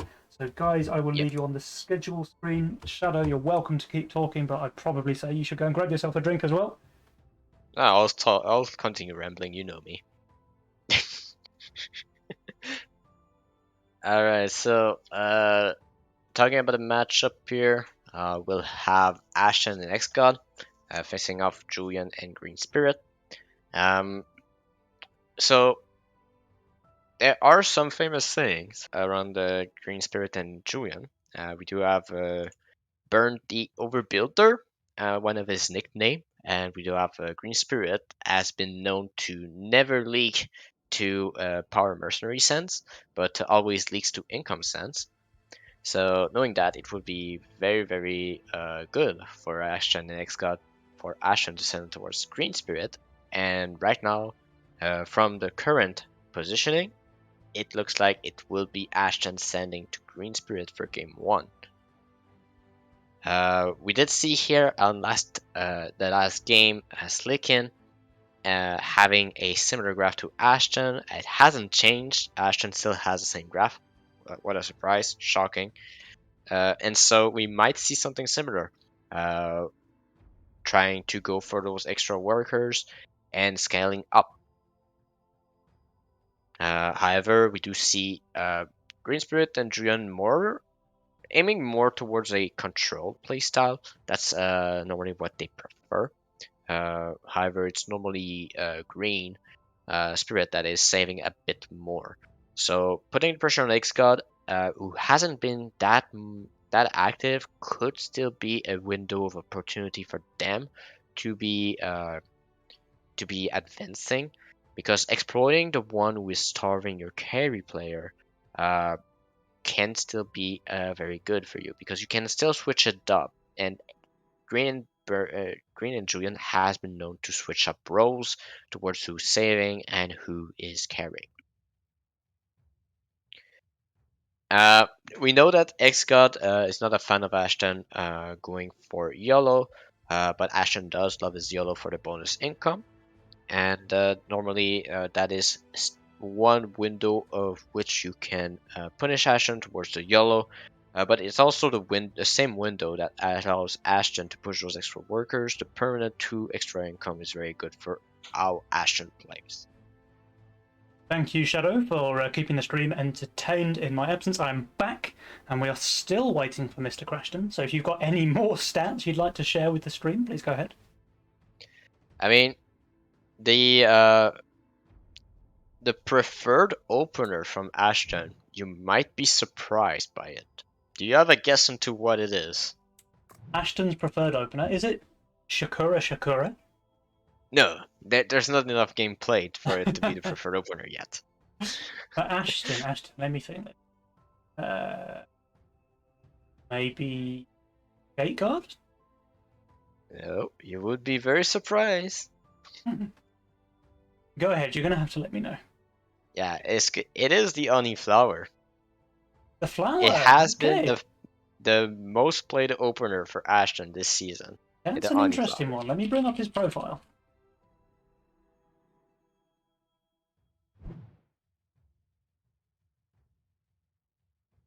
Yeah, I mean, one, you have to say his profile is absolutely beautiful, right? He has that 91% economist, You know 91% what's King's funny? Guard, Every 9% time I tactician. talk about a player, it's always the one you're looking at is the one who has the similar graph of Ashton. Yeah, yeah. I mean, this is just the profile of an absolute god of the game, right? Like it's Ashton Butcher, the man, the myth, the legend himself. We can only bask in his presence and call ourselves unworthy. Yeah, I mean, Ashton is pretty. He is playing the game the way he wants to play it, very aggressive, and just does not care about leaking. His typical answer to that is, "I have a teammate. It needs to be useful at something," and so he decides that the teammate covering is the usefulness of it. Yeah, fair enough. I mean, these guys have just been playing out of their minds. Like, I don't know if you caught the finals of the Nova Cup last month, but Aston and XCOD were doing some really, really interesting, like, early game suicide plays where Ashton does his usual thing from like wave 1 to 10 and just snowballs, and then XCOD will just suicide, like, seemingly out of the blue on wave 11 or 12 or 14, and they'll just send an insane amount of Mythium and just go for a Yeah, killing blow on like wave 12 or 14 or something. And they had some really good success with that last month. So I'm kind of yeah, interested to see if they can do the same again. The post Wave 10 Mythium gain has been toned down slightly since last patch. It's gone down from 8% to 7% per wave. So that strategy's probably nerfed a little bit, but I'm sure they can still make it work.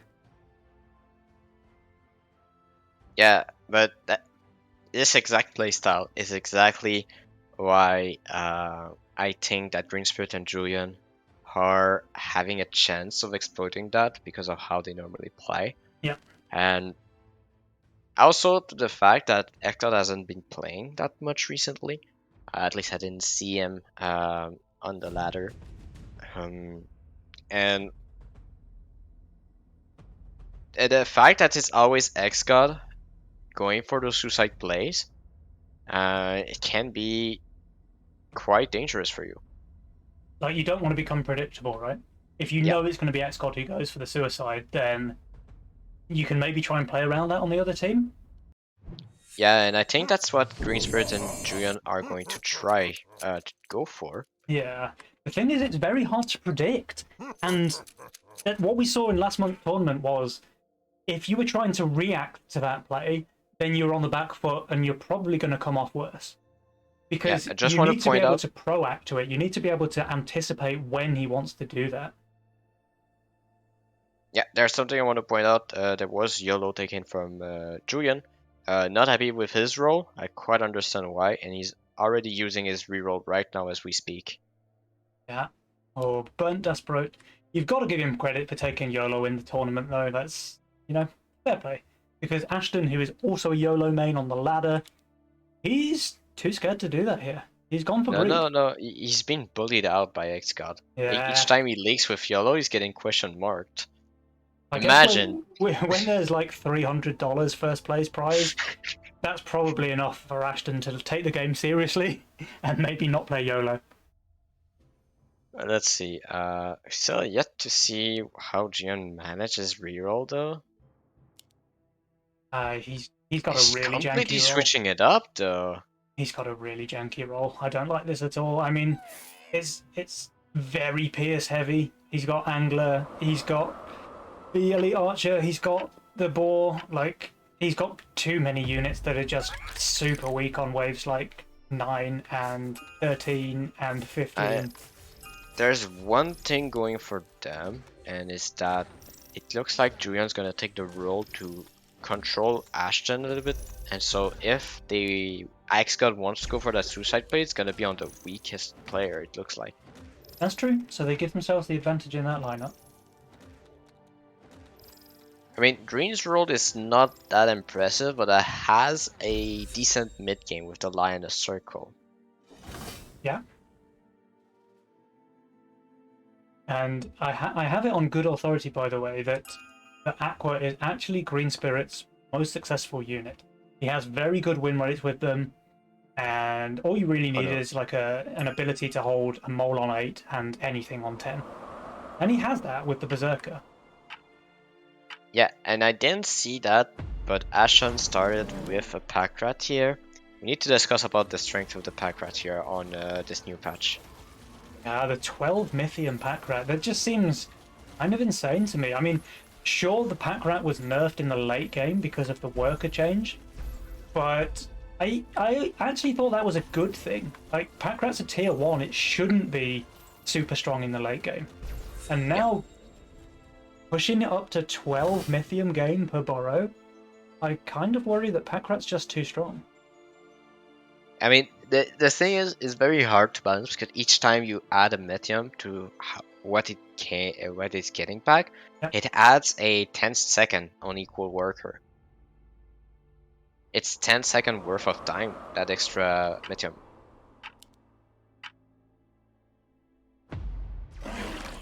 Now the 60 send against Burnt, he should be completely fine with that Wild Shroom on the table. And Green, of course, is fine, even with the 6 workers. You see Xgod with the question marks, I believe. We know that Xgod is very likes very much his question marks and not hesitating to use it. Yeah, we heard in last month's winners interview that Ashton and Xgod, they never actually talk to each other on comms while playing. They just ping question mark and thumbs up and stuff like this, and Yeah. that's how they communicate. Which is even more impressive, really, that they've been on such a winning streak when they don't even need to talk to each other to do it. And in comes Sands, and we do see the save coming up from Green and Julian. So want to try and control, look for the weak with the flower, and X-God has no gold remaining. What does he have for next wave? He Looks like doesn't it will really be the have anything for Pilgrim. 5, right? Like a Hermit from Green is just going to be painful for him. Yeah, it's gonna be painful, but if he manages to get that Pilgrim, I that think can still be enough. he should get the Pilgrim, and that single target damage probably enables him to kill the Scorpion King. Yeah, he will But the get it Hermit if is he just sends so a good. Snell. He just Yeah. needs a Snell. The thing is, every time they can keep Ashton's pack rat above ground is a mini victory for Green and Burnt. It is a mini victory. And we do have the X-God Snell, so that's going to be a Pilgrim. The Pilgrim comes in. So this should be a hold here from X-God on this wave. Yeah. There is Ashton's Pilgrim as well, so he should Um, be completely fine. Yeah, I actually think. Oh, okay. He sells it. he's just baiting us. Caster Gonna bait be here. is always There you a go. good thing to do when you're playing in a tournament game. We do see the 120 on Ashton. That's 2 brutes. There's no Yeah, but Harden on Ashton. he's There's just the so Treant. strong here with the Pilgrim. Like the Yeah. Scorpion King's already down. We But the have a Pilgrim look is at down from X-God. yeah. X-God's actually doing very well. He's gonna leak, but it's gonna be super small. He's very happy with this. It's gonna be a leak on Ashton too. It is. Hey, Ashton actually leaking more than X-God. He didn't harden though, I need to say. If he hardened there, True. maybe it's a different story. Oh, Burnt okay, yeah. leaks small, but that's completely fine. Green's going to cover this. And they're going to chip a little bit of damage off the old king on the I mean, side a of Ashton. little bit. It's more than enough here. I wonder what Jules is going to make of this. Let's see those percentages change when the wave ends. I think it's 45. Yeah, Ooh. approximately. Wait, in Jules favor? actually thinks that Ashton and X-God are leading now. Trying to. So, Is it just because of the king ups? well, I mean, let's look at this now, right? Because Burnt is terrible on this wave. Like, all of his units are bad. Yeah, but And he's that getting doesn't 100 include. cents. Yeah, No, that's no, not included. the percentage doesn't include that at all. But I think that this send is about to prove Jules right, because Julian should go for a little bit of a leak here on wave 6. But Green's gonna hold that. Yeah, Green's going to hold, sure, but Julian's leaking like the whole wave. Yeah, this is just crazy. That's a 96% leak there for Julian. Now, Green, of course, he's holding his own lane, but he's not going to cover very much at all. And it really depends what his Daphne attacks here, because if it goes on this full HP one, which it does, he kills nothing. Imagine Penny predicting what's going to be targeted. I mean, I play with these guys, right? So I know what happens when it comes down to RNG and coin flips. And it's always the worst case scenario. So if you can imagine what the worst case scenario is, that's what's going to happen. But we do have a Sand here on 7. They keep exchanging one way after the other. The thing is, X-God's very high value here. 840 is actually overvalue. I mean, you mean Ashton? No, X-God is overvalue. Or at least he is when he finishes building. Is he shifting here? Oh, wait, Ashton is treasure hunting. Ashton's treasure hunting at -90. He does harden though, but I don't know the harden's going to be enough. I mean, The brute on the pilgrim, I think it's going to kill it. It does before the second heal, so that's a lot of value lost there from Ashton. And on the side of X-God here, he also gets the double brute send. He is also just holding. Yeah, he's holding the double aqua, is pretty strong on this wave. Ashton is not, however. He's going for a little bit of a leak. But this is And not the that's same as the king. leak last wave. That's going to king. It is, but it's going to be very minor damaging. But need to remember here, wave 10 is very dangerous for Ashton and X-God right now. Yes, there's the Halo that Dream and Julian does not know about. Yep. But the no front line is tanks. just not there. Yeah. Alright, Ashton's Pack Rat's coming back to his lane with +24 Mythium, which he's very pleased to see. There they go again, off on their little adventures. X-God on fire now. What I is mean, it that he Jules held that the we don't- 140. He did He hold held the the 140. Now he's 12 workers. Burnt's still on 8. Pretty bad, but I mean, Julian's roll, sorry, just really not ideal. And he's looking very vulnerable on wave 9. Okay, so the reason why X-God pushed that much is because they want to have a leak on 9 to have bonus gold to get something on wave 10. So it all depends on how well Green and Julian are holding wave 9 here. So Julian, of course, he's going to get that Kingpin, which is good, but the rest of his units are very weak on wave 9.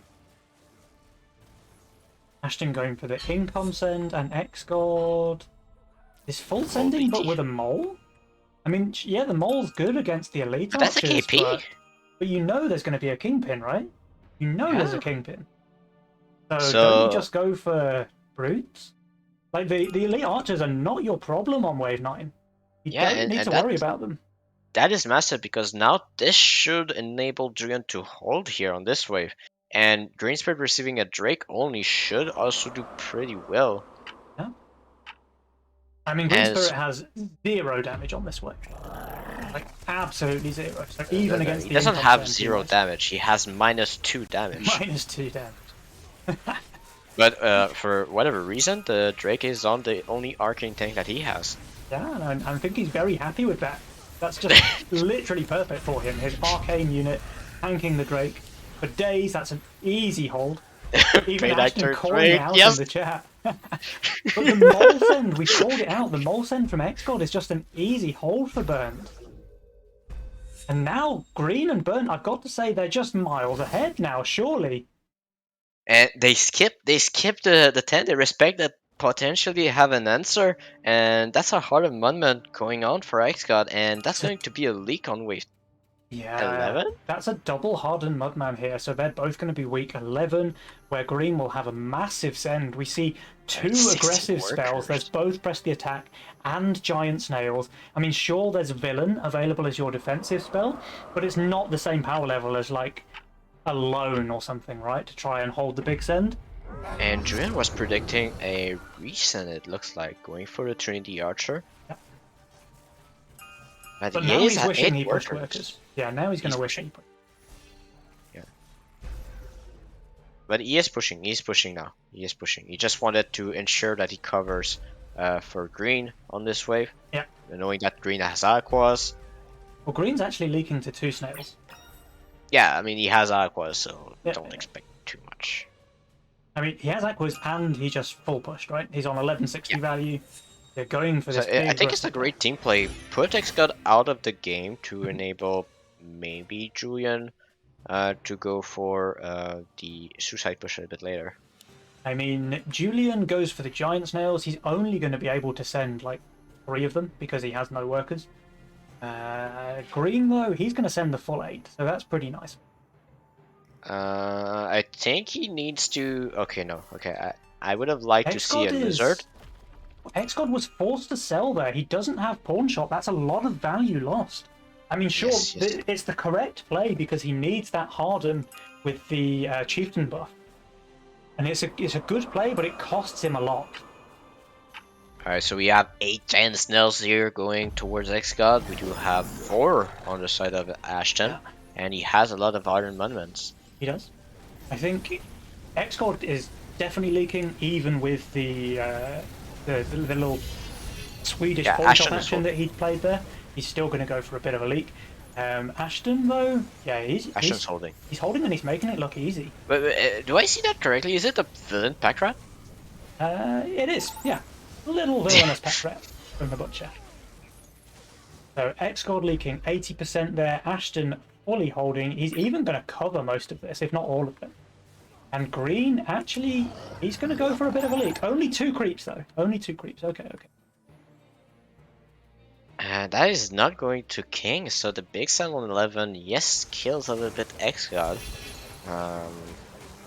But like not you say, going they to- still have the good suicide lineup, with Ashton being the fed player and Burnt being the weaker player on the right hand. Yeah, so let's see. What's the next sand? You need to focus on Ashton now. See I all would those say monuments. probably 14 for Julian and Green. I think they have to go. But they're so weak on 13 themselves, though, that it's a bit of a problem. Okay. Look at what it's going to happen. So we do have. They're gonna go for fertilizer, possibly dissuading Exxon and Ashton to go for a 13 cent. They're gonna accept the 14 cent from Exxon and Ashton, and they're gonna go 15, where Ashton and Exxon is gonna beat the hardened monuments. Do you know what else is interesting? Every time Ashton wants to treasure hunt this pack rat, he doesn't have a spell.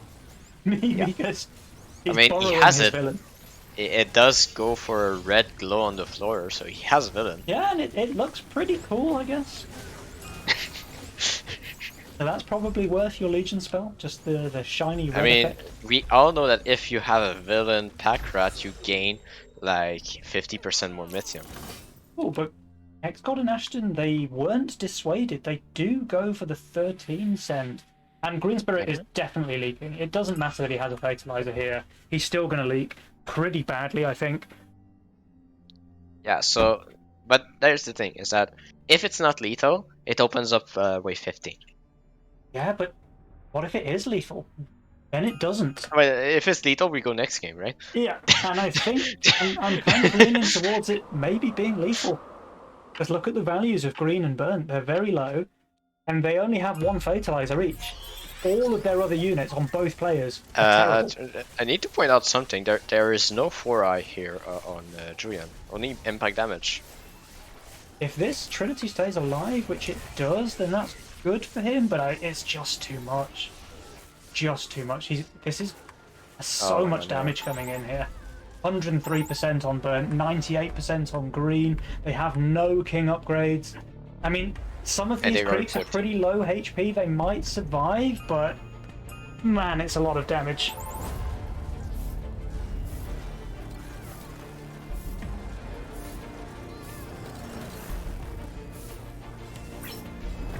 Yeah, it's going to be lethal. Okay. So Xgod and Ashton, they've done it again. Yeah, they haven't been dissuaded to go 13. Yeah. And that's what Julian Green hoped, I think. I mean, nicely played there from Xgod and Ashton, but Green and Julian, like, what could they do there? Were they even able to send on 13? Maybe they could have just done, like, Income King and then played for the biggest problem is the 11. Biggest problem is 11. Yeah, Ashton holding there is just huge. But, okay, let's say let's just say, okay, you decide to not go 11 here. You see the magic damage on the opponent, you see the movements. Ashton didn't harden, and Ashton is the threat here. It is not X-God, it is definitely Ashton because Green Spirit has the most workers. So you're not afraid of Green not being able to leak X-God, you're afraid of Julian not being able to leak Ashton. Yeah. And so going for a 12 cent does protect your 13, first of all, and also allows you to look for those wave 14 and 15 that you were wanting to go for. Yeah. Green and Burn, they've got to feel pretty bad about that one though. Because I feel like they got off to a pretty solid start, but then Wave 6 was just devastating for Julian. That 96% leak against 100 send is just Yeah. it's game ruining, honestly. Like he was high value there. It's not like he'd over pushed massively. He was only 8 workers, and to leak 96% versus only 1 brute and 2 snails is just really rough. That's a tough one to come back already on Wave 6. And then we see that Wave 7 send, right? Because they got so much gold from the pretty much 100% leak. They barely leak themselves on 7. And Ashton only Yeah. leaking 60% while having 2 rats underground. Like, if he keeps I mean, them above ground, he full holds, obviously, but he's pretty happy to keep them under and leak small. Yeah, like, the game's pretty much over. From Wave 6 to Wave 7, Ashton and X-God are just miles ahead.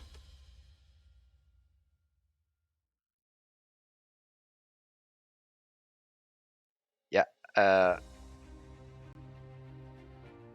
Sorry, I laughed at because there's a random person in the lobby for Excellent Ashton. Okay. And Ashton decided to go for the casting and let the bronze player play with Hexgod. Nice. Maybe it's a little bit of an upgrade there for him. Hop into the next lobby then. Go. Andre188. Hello, welcome to the stream. Hello.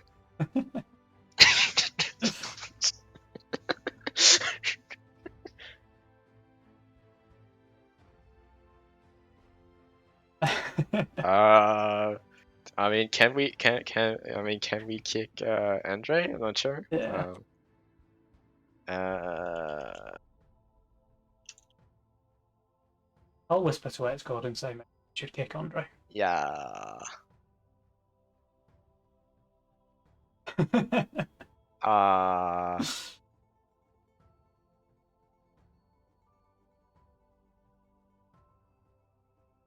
Yeah, he's gone. Okay. Okay, he's gone. Maybe Xgod can start.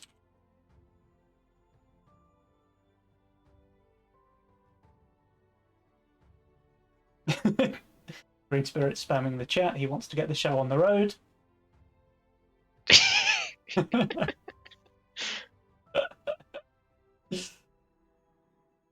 Well, there's a lot of R's in the lobby, but still no game. R. All right, that's about to change. So the, the next game is loading. And again, same with the first series, I would love to see Burnt and Green tie this series so we can go to game number 3. Yeah, so first of What's all, gonna there's happen. a switch in the sending order. Burnt not dissuaded. He goes for the YOLO again, and this time his YOLO roll is actually much better. He actually has a playable YOLO roll that he doesn't need to re-roll on wave 1. Yeah. Like, he'll still need to re-roll at some point, but you can play the first, like, 9, 10 waves without re-rolling. He's got a serviceable YOLO roll. Yeah. Has to be a Zerker start here. I mean, he could have went for the cat with an angler, but I think the Zerker is just way more stable.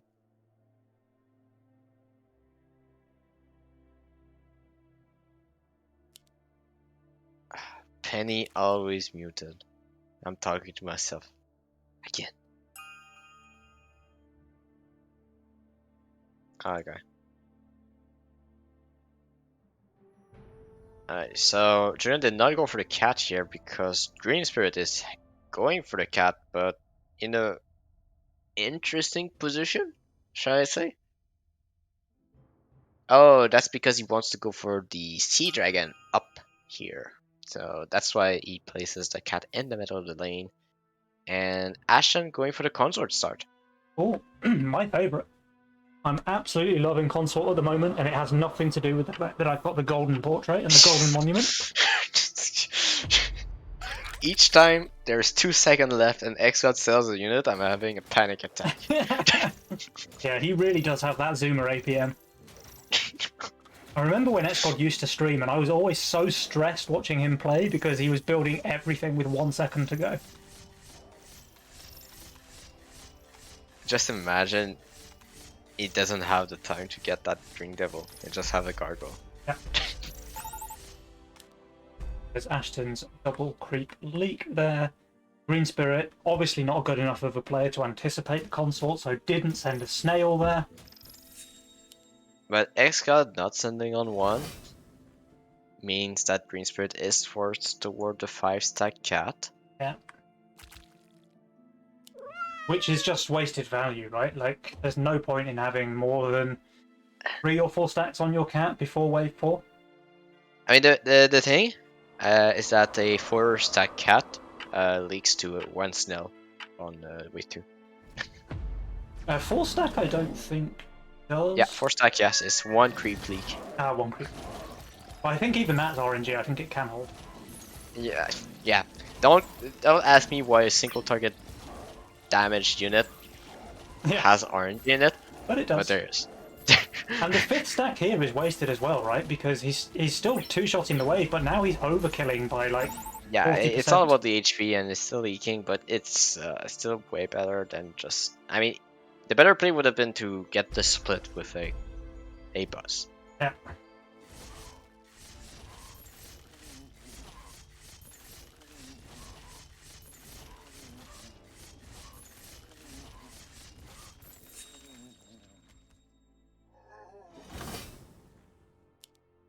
Alright, so what do we have here? We do have income sense from X-God and Ashton.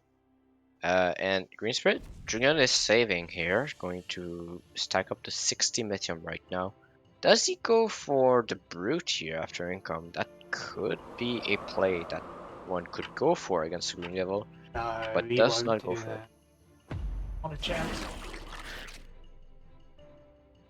But Ashton, though, with the double consort here, not looking incredible on wave 3.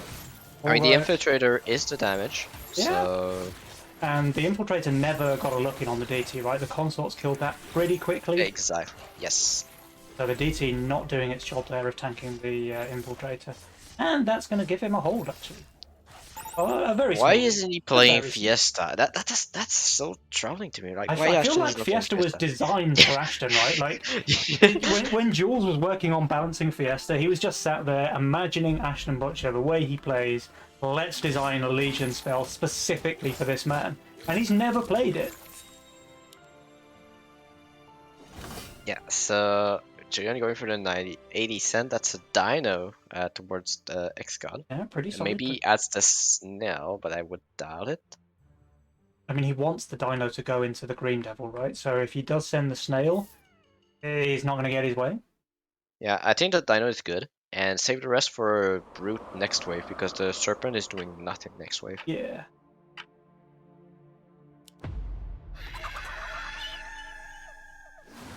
I mean, at this point, if he holds, he holds. But he might be over pushing a little bit. And Shadowings there with the groundbreaking commentary. If he holds, he holds. Yeah, I mean, that's new to me as well. Like, I already thought that if you hold, you don't hold, but looks like you do. Apparently you do. Now Julian not going for the Brute resend here on 5, just taking his income, maybe feeling a bit pressured there from the save of Ashton. He will receive 100 here, but with this Desert Pilgrim, he's going to be completely fine.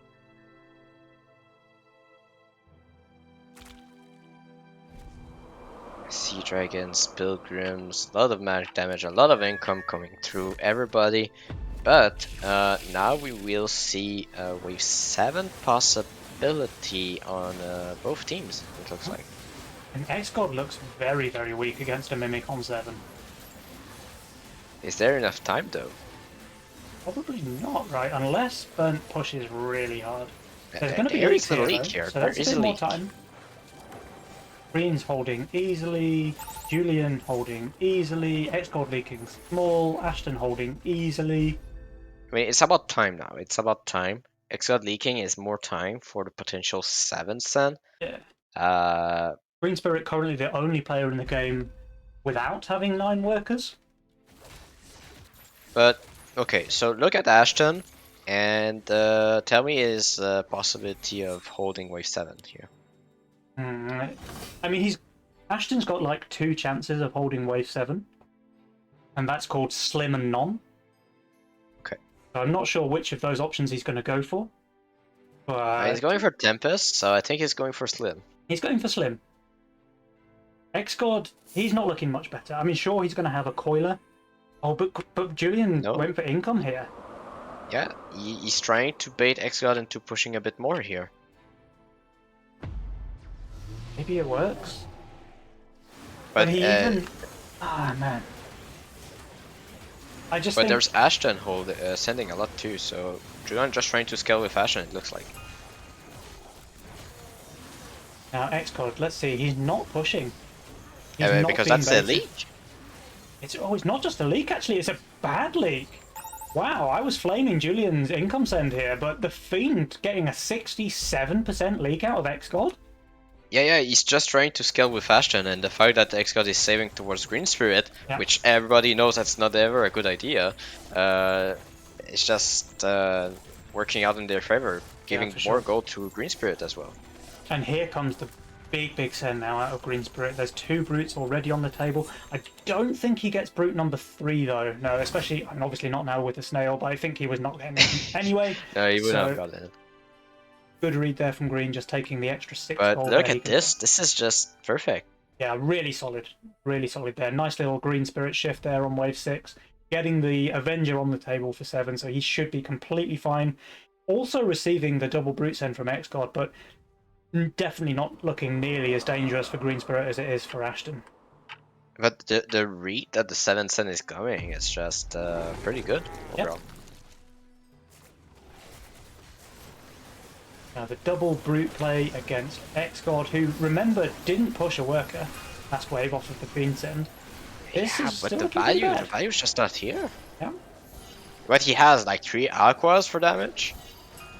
Now, Burnt, he's holding his Lizard King up send, which is probably the first time he's held such a dangerous send.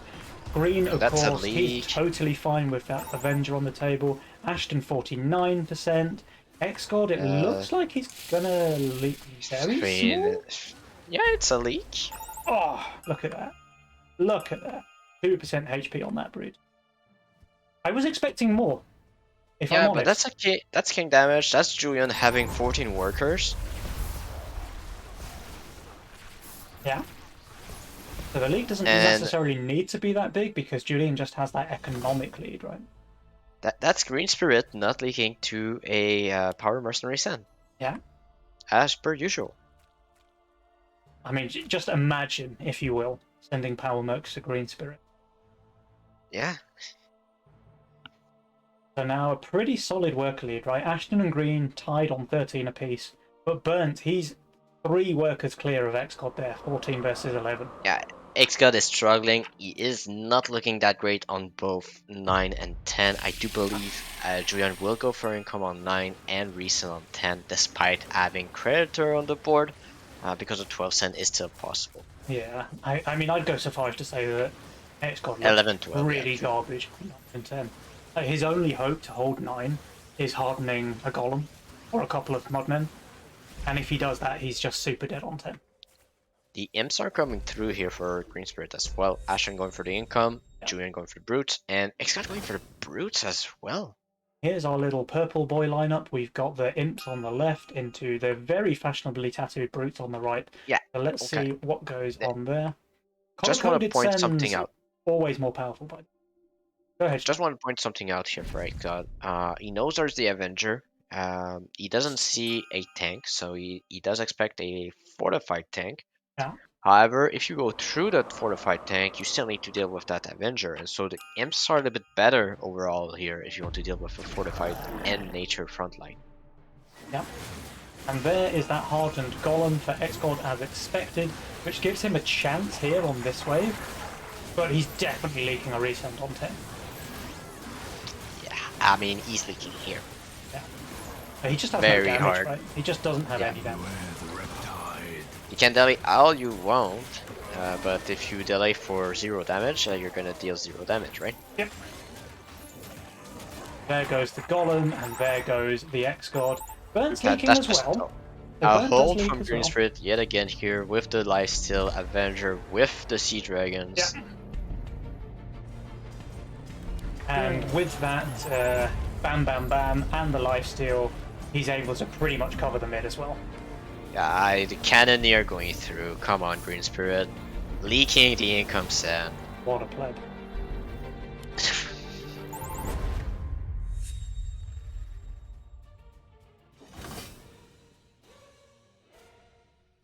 Wait, what? How is that pronounced? Bounce. But again, it's Really? a German word, so you just need to say it. Oh yeah, I need to be angry. Right, Bounce stuff! What?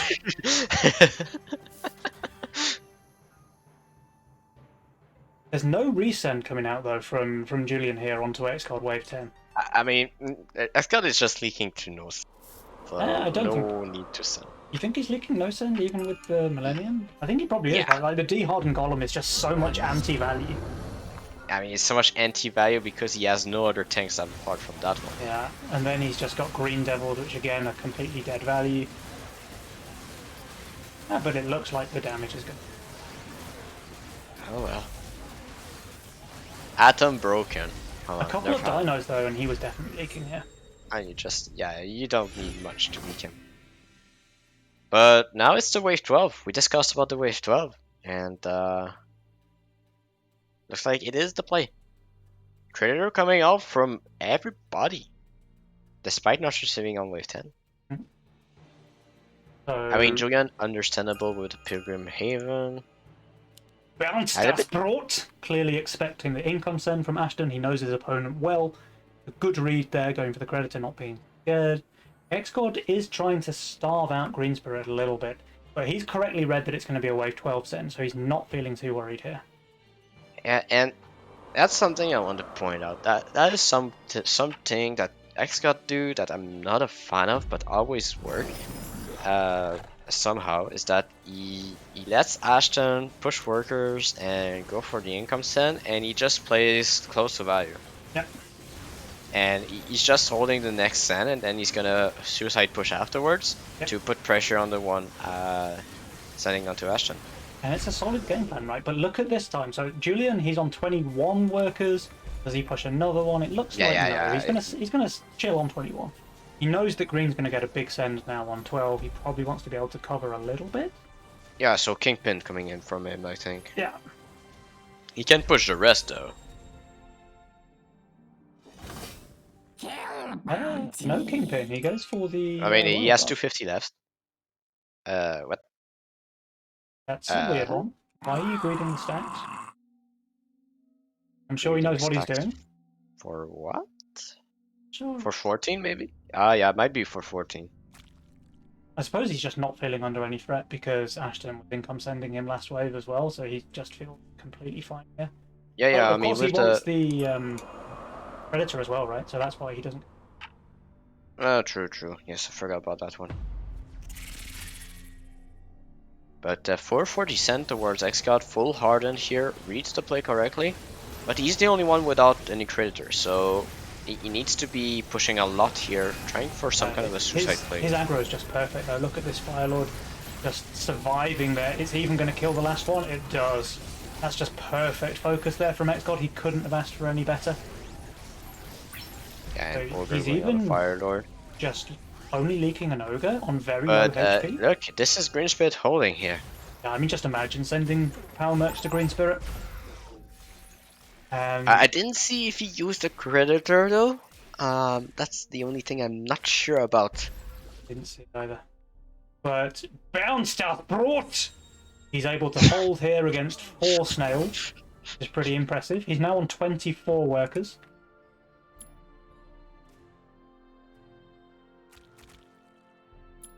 I'll ask Green whether he cred shifted on himself. But look, that's a 9-worker push from X-God. Yeah, so he's So gone from 11 workers all the way up to 20. This is the suicide push that we talked about. He yeah, played it and that's gonna exactly be the way 15. that you called it, Shadow. So he waited for the center to come, and then he just went suicide.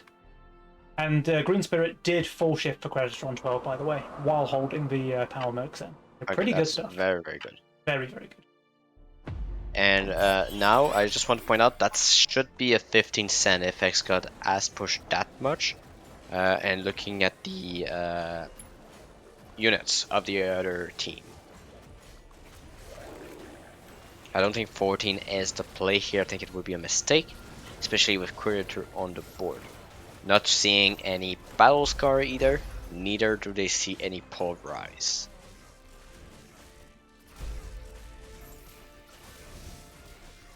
I'm kind of surprised that Jules thinks the game's so close. He's only giving the... Okay, now a 7% edge, but still.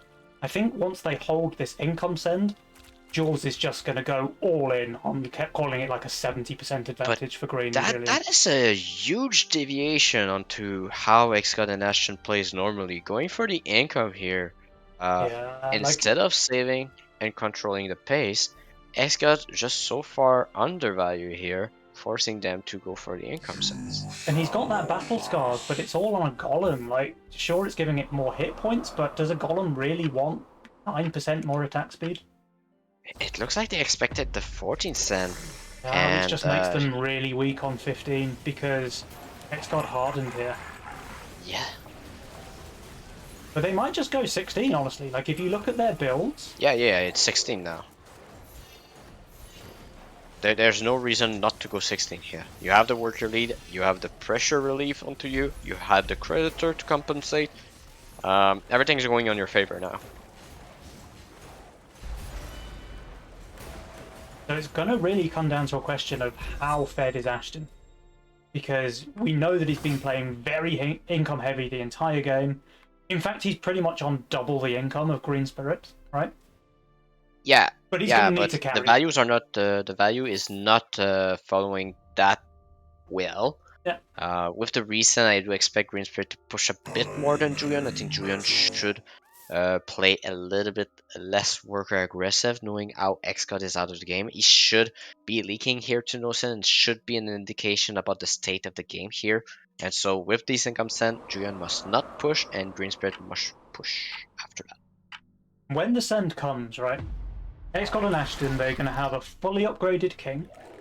Ashton's going to be well over 4k value, like comfortably ahead of 4k value. And it's really going to come down to whether or not he can carry, because Green Spirit is sending him a double siege ram on 60. Yeah, but right now I think it's a mistake Julian to push here. I think the right play would be to Green Spirit push a lot. Start that suicide push towards Ashton. You know Ashton's going to be overbuilt in the end game. You know X-God's going to be suicide pushing after that. So you need to already start planning ahead and look at the power scores, look at the state of the game, look at the units, and who's the threat in the game. Yep. And of course the answer to that is that Ashton is the threat. So let's see. Like, now that they waited and kind of let X-God get his Harden back, he does have that big battle-scarred golem with the Harden, 5 stacks of battle scars, so that's 6,750 hit 16. points. It is on 16, so it's not good, but it's still a lot of hit points. Yeah, it's a lot of hit point, and it's gonna be Harden as well. It's never recent for Green and Julian, but now they receive the income send. Now they need to apply what I've said.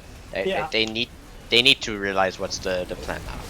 I mean, this Phoenix is surviving the Kraken, so that's going to completely clean up the left side split. Oh, I say that, but it's actually crumbling.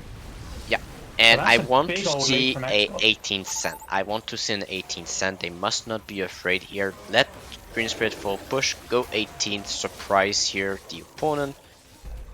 They will not send on 18. Green Spirit and Burn, they won't send 18. They still think that 18 is far too weak.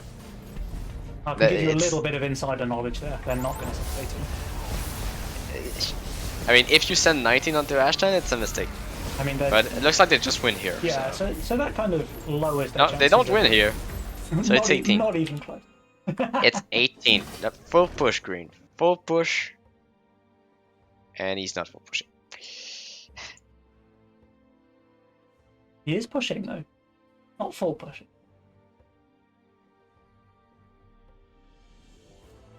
But both Green and Julian actually look relatively weak on 18 themselves. Yeah. Look. That's the issue. That's the issue. Exiled is pushing now. Exiled is pushing now. He's only building one Phoenix, dissuading the 18th send. He's not going to send 18, predicting the 19th send is better. And that's going to be a lot of mid-temp towards Green Spirit.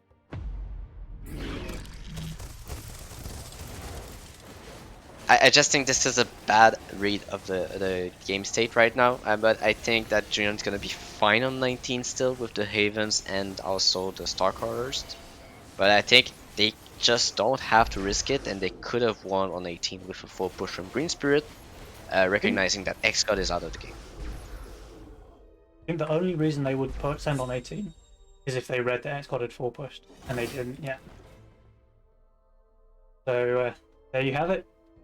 And they're just full building for 19 here. Like a full push into 18 is just game winning here, and it's just because they think 19 is weak. But if your opponent is only having fortified tanks, well, guess what? Impact damage is good against that. Yeah. And X-God is going to have an 8-stat hardened golem on 19, which is going to tank for around 100 years.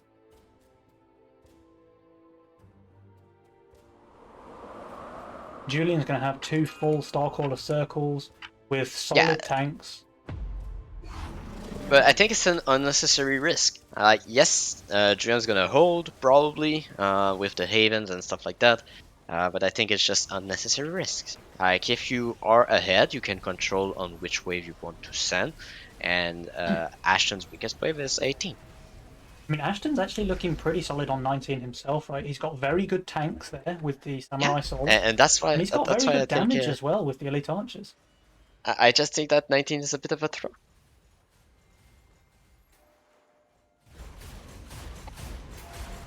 I mean, it's not a throw. It's just it makes the game unnecessarily close. Yeah.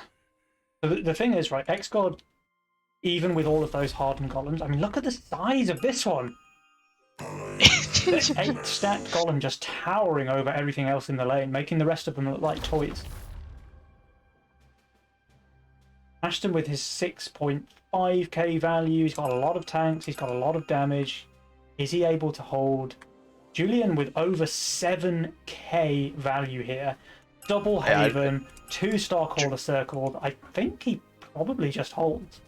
Yeah, either he holds or he delays the longest, that's for sure. Just the pure value state, like a Kingpin, a lot of tanks, a lot of Chieftains as well. Yeah. He has a lot against the wave 19. I mean, those siege rams are just melting. The Starcaller, the pure damage, just completely destroying it. Like, this wave is basically just falling apart in Julian's lane. Green Spirit's gonna clear the realms. Julian is going to clear everything except some dire toads.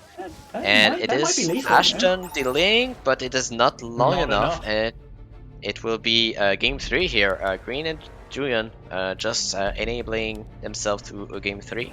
Well played, WWS8LPPD. They do tie the series, and we're going to have a game number 3 on our hands. I think... I don't know. I mean, if you're ahead and you read the game state... They were ahead the whole game, by the way. If you look at the graph, like, they took a lead on wave 5 and then just stayed there. I just think it's a missed opportunity. Like, the opponent just putting fortified tanks on 18, just not respecting any sense there, and... Yeah, the thing is, though, if you think that 18 is too weak to send on, and if you're correct in that assumption, and you send, it's the only way you can lose. Right? Like, they know that they know they're far ahead. They know that X-God has Phoenix. Yeah.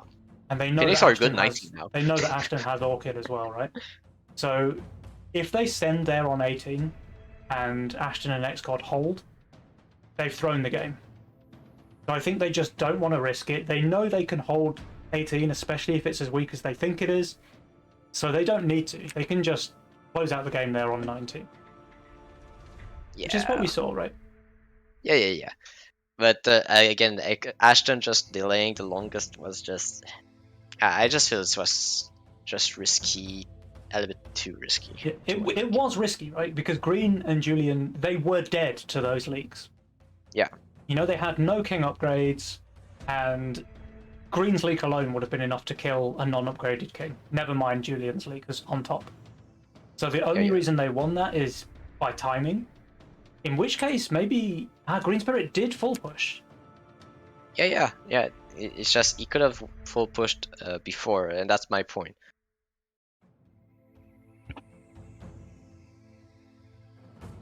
Yeah. So you could have just full pushed on 16 and then gone in for the 18. Maybe. But regardless of whether you agree with the game plan or not, it was a successful one, and we do Yeah. have a game number 3 on our hands. So let me I just just wanted pop over on to voice webcam. out my opinion. It's a solid opinion. I think it's a pretty good read of the game state, to be honest. It's just a little bit of a question of whether 18 is still too weak. And if it is still too weak, and to be honest, I haven't seen 18 in any of my games since it's been buffed. Like I haven't had a game go to wave 18 since the latest patch. So I can't really comment. But I know that a lot of top level players still think that wave 18 is too weak to be considered a real wave. And if that's true, I don't know if it is, but if that's true, then they made the right call not sending there. Yeah. Yeah. That's pretty much sums it up. There's nothing more to say. I think everything has been said here towards that play. But now it's gonna be Julian sending to Ashton. Yeah. And that's not what it was last game. So it's a bit of a change.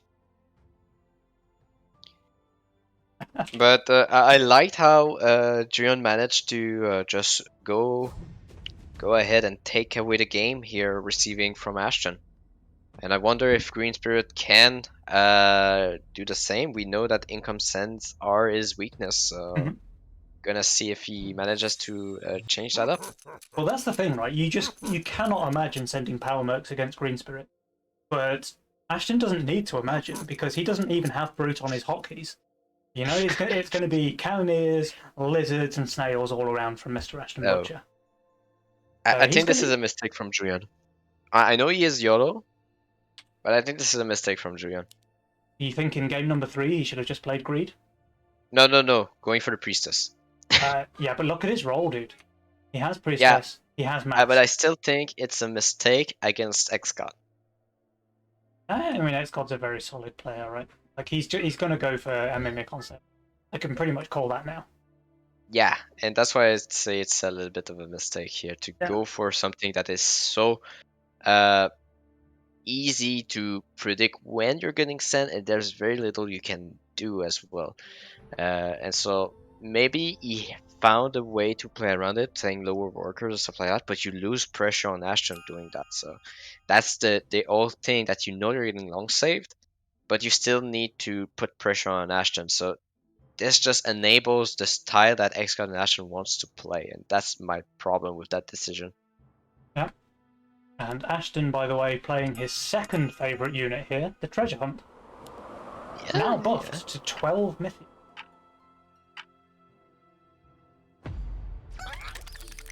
So Ashton receiving the Snell here. Julian with the Snell on game 3, not sending any Snells all Beautiful. series long. Absolutely beautiful. Like they could not ask for a better start to this game. Yeah, I'm that starting is to a get a very little good bit start. excited. That is a very good start because now it reduces the value of the treasure hunt as well. Yeah. So Well, that's what I mean. They literally couldn't. The only way this would be better is if Ashton had gone for double pack rat, because yeah, obviously true. the longer the wave, the worse the pack rat. But this is just really, really good for them.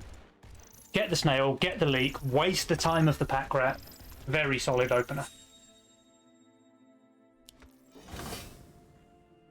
Alright, so and we have the gun here from Xcon, not able to push the fifth worker. However, the one who is able to with YOLO is Julian. Very nice. Very, very nice. And exactly, right? So with Yes. the YOLO, he has exactly the amount of gold. A lot of pinging going through here. Julian telling Green Spirit how to hold income sends, I believe. Yeah, Green Spirit, of course, only knows how to hold power mix. So very, very unclear about how to deal with a lizard coming up on wave 3. Julian having to give him tips there. And the pack rat is above ground here for Ashton. Ashton, by the way, pretty damn weak on wave number 3. Not only wave 3, there's also wave 4. So the resend, he needs to be careful with that.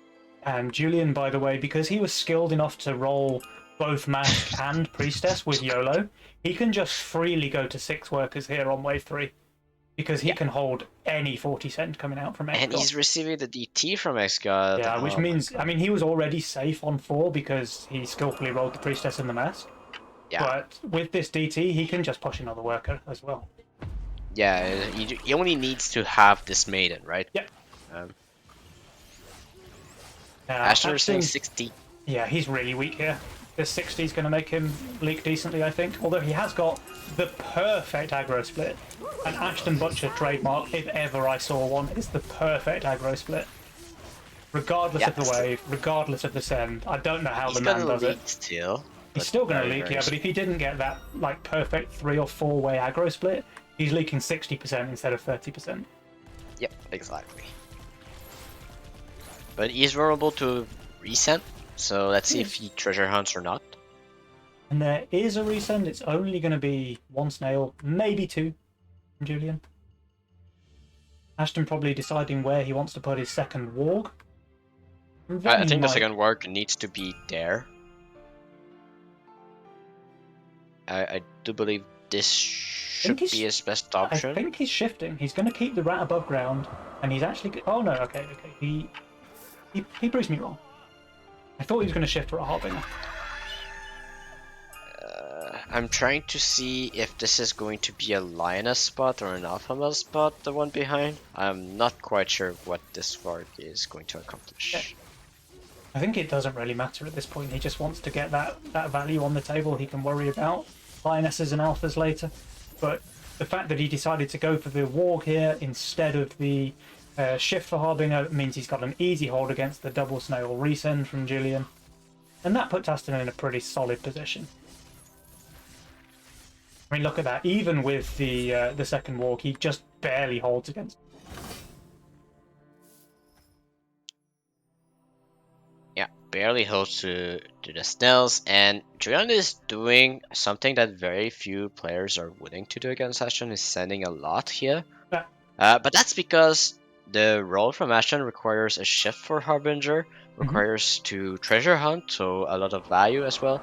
So he's just putting pressure on Ashton to continuously build every wave and not going for the underground workers. Yeah, and Ashton is losing so much value by keeping those pack rats above ground, right? Like, they're kind of understated for the cost. The real value of the pack rat obviously is in the treasure hunt. So every wave that he doesn't do that treasure hunt is lost value for Ashton. And I understand why you want to try and send wave 5 against Priestess, but you only need a Oathbreaker and nothing else to hold any type of sand, so... Well, Ashton going for 50% leak there. While keeping both rats above ground, by the way. It's just a roll. You needed that Harbinger shift, you needed that Alpha Male, you need something. Those base units are not worth their cost, they are relying on their upgrade. And I think Julian is just playing towards that beautifully, just putting the pressure, not allowing him to just let him shift here. Yeah.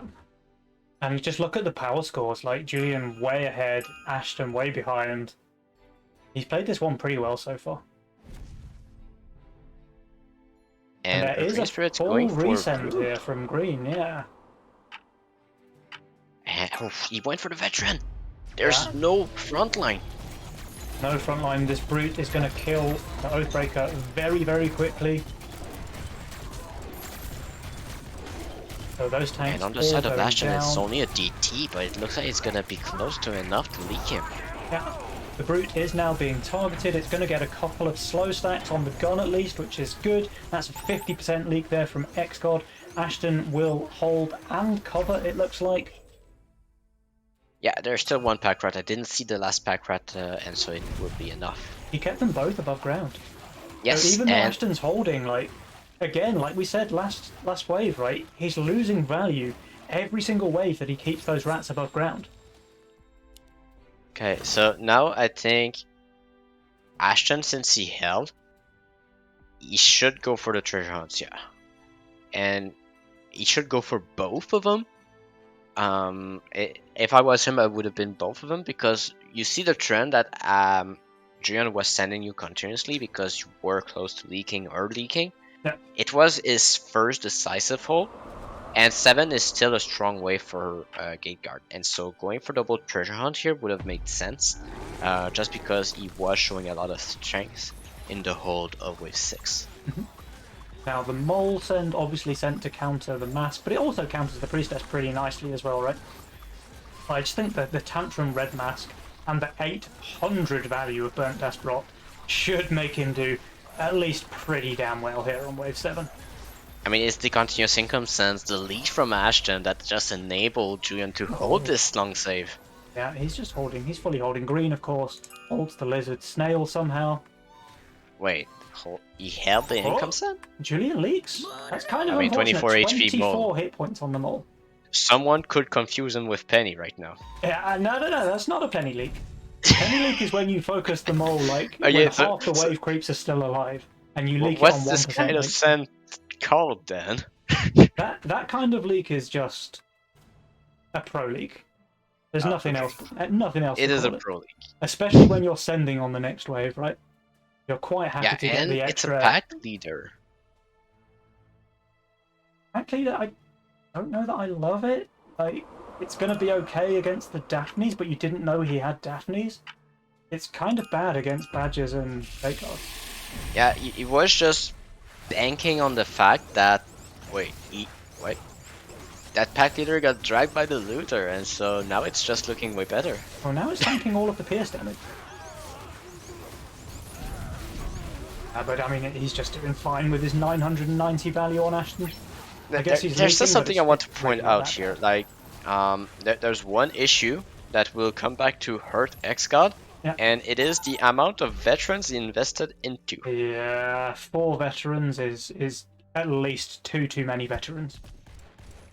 At least. Yeah. Some could say there's 4 too many veterans. And he really sucks on 9. I wonder if Green Spirit's going to full send him here. Yes, that's a pack leader going on. But Xgod, he obviously smelled that coming. He didn't push any workers off of the 60 send on wave 8. And what has he added here? Oh, he's added a boar. I was looking at the top of his lane and thinking, what? I can see he's added value, but I don't know what it is. But that's because it's down here. Ashton might be in a little bit of trouble depending on how the brutes interact here with his wave. Yeah, like if those brutes go onto the Harbinger pretty early, he might end up leaking decently. I'm not sure I like the pack leader online, to be honest with you, but it can still be pretty effective. I think it's okay. I think brutes maybe were better, but the pack leader's fine. The King Claw is not going to be enough here to allow the hold here from Julian. He's gonna leak probably only the Mimic and a few Carapace, depending on those luck. little masks can't do anything, but Yeah, the Mimic picking up 18 gold there for Xbox as well, and Green Spirit, as mentioned, unable to hold the income King sends. Ashton truly has found his kryptonite this game around. But they're fine with this. They're taking very minimal King damage. Yeah, but there is a cover in the middle from Ashton, and he is starting to get away with the workers, but he's not the only one. Green Spirit sat on a cool 17 workers here on wave 9. So 17 workers, he has the double, he doesn't have that impressive auras with double, allowing to be unleakable on the mid game, Yeah. but still able to cover the weak ways of the priestess. So I think they will play towards that.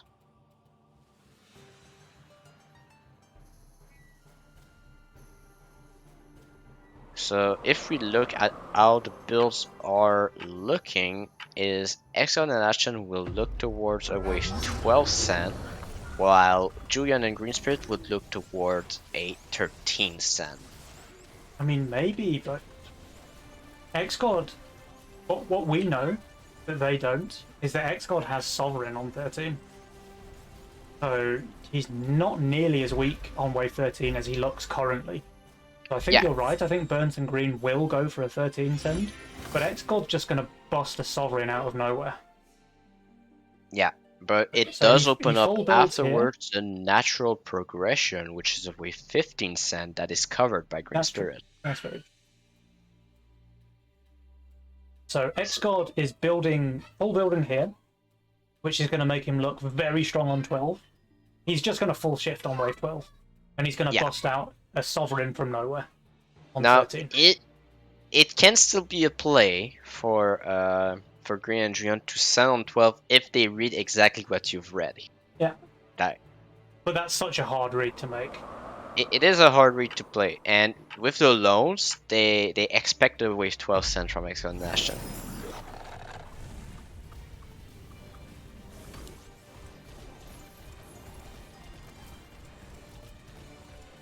And Green Spirit has the Ram here, so I mean the wave 12 send Yeah, is could not go for it. impossible to see here. Could go for it indeed. X-God and going for Ashton, the they loan. are sending here. If Burnt and Green decide to save, I think that's going to fall right into their hands because they took the load, which means that they definitely have the value here on wave 12. Julian's going to get his Azaria, there it is. Yeah, that's perfect. He's 2.2k value.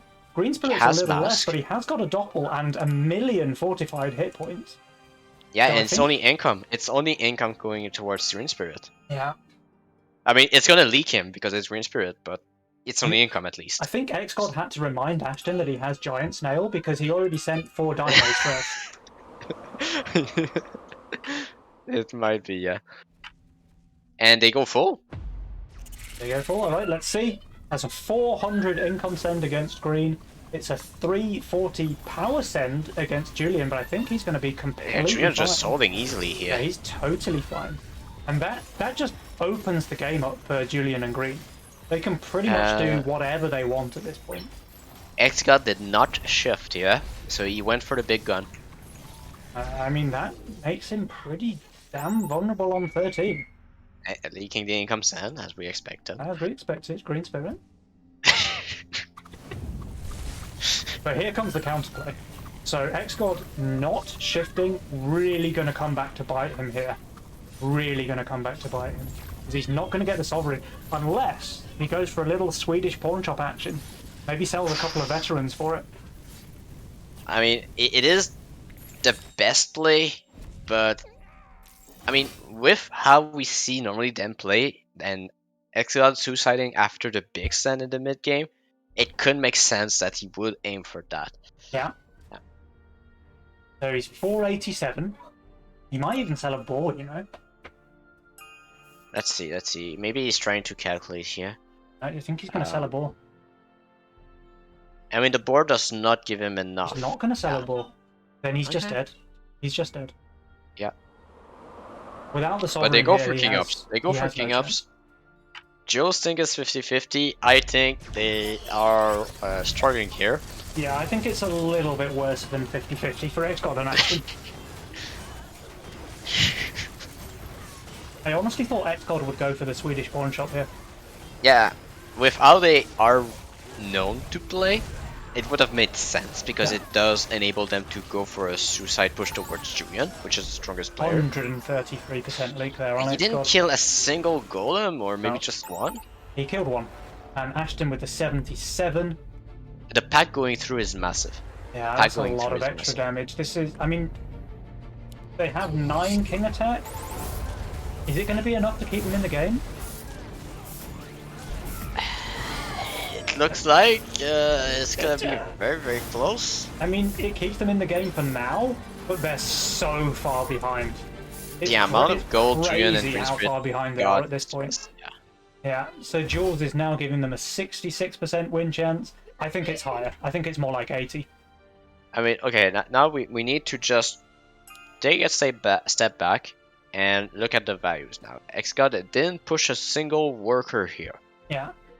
So this means that they expect a 16 cent. However, with the egg shown on Ashton here, It makes 15 look a lot more inviting, right? exactly. And XGod does have the priestess, and he's gonna He's going to do a Fuller's shift area. full. Yeah. Yeah. Interesting. So will Julian and Green fall for the bait? Will they go for a 15 cent? So what needs to happen is Ashton needs to sell that egg. If the play was to bait the 15 cent, he needs to sell that egg. I mean, he would have leaked a resend here on 14, right? But obviously Yes. Julian and Green can't predict that Ashton's going to go for an egg. And they go 15. Okay, they go for the income cent, but Julian and Green, they don't take the bait. they don't take the bait.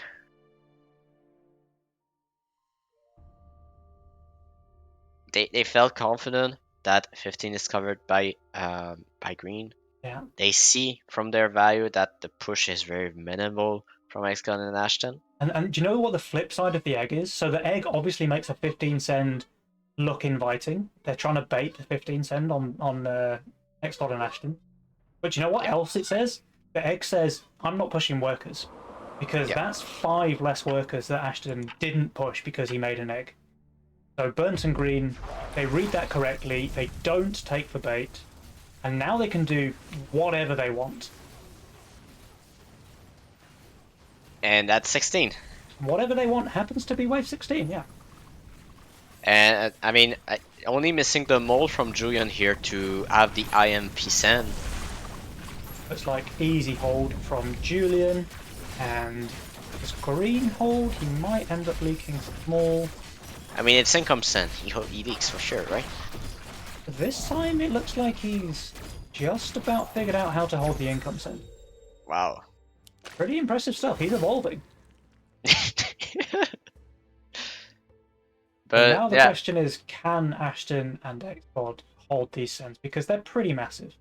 yeah. Let's say that 16 is one of the strongest wave of Ashton. But the send is quite good here against what he's showing. A lot of nature tanks, so the imps are making a lot of sense.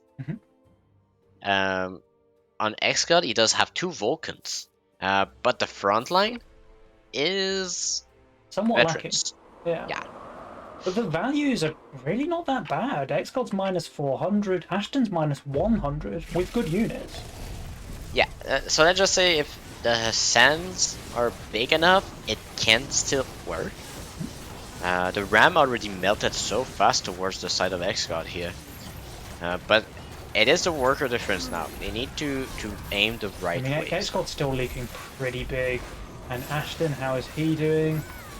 It's not doing pretty well here. Xgod 78%. Ashton is not holding either. This is GG. WWS8LPPD take the series 2-1, and they're advancing to the semi-finals. Yes, and I mean, I believe it was one of the teams that could knock X-Gun and Nation out of the tournament, and you were completely right about that.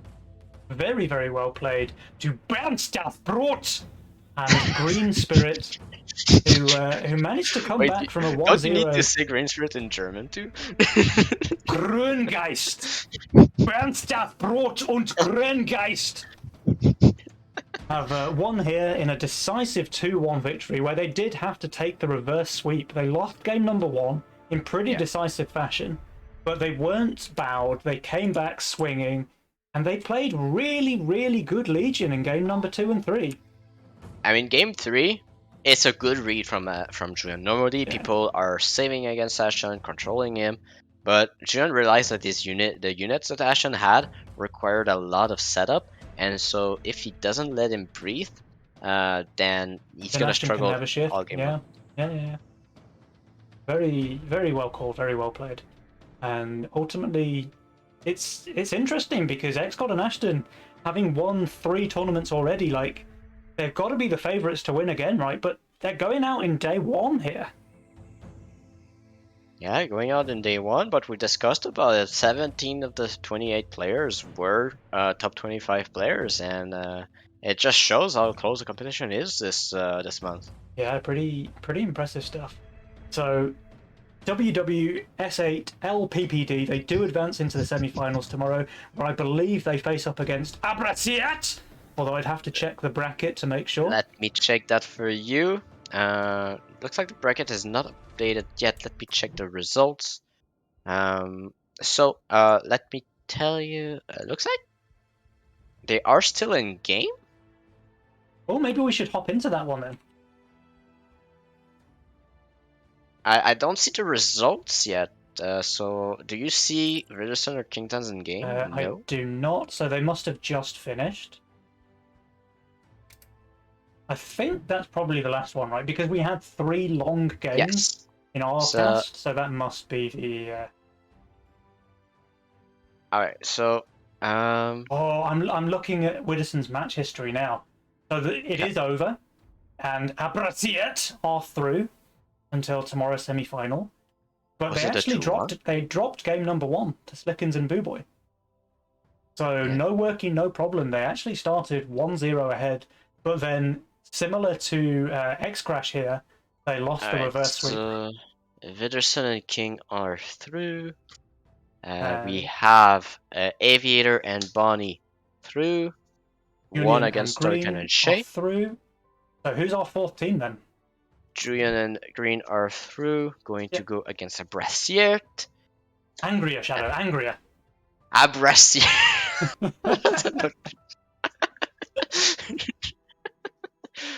It is Drashir and Lucy, the last team. Yes, going against Aviator and Bonnie. So very very interesting matchups. Uh, I mean the game to watch definitely in the semifinal will be Tri-Cubed against Overpush and Underbuild. Oh, It that's an is interesting one. it is Aviator and Bonnie against Drashir and Lucy. Drashir, the new uncontested rank 1 player.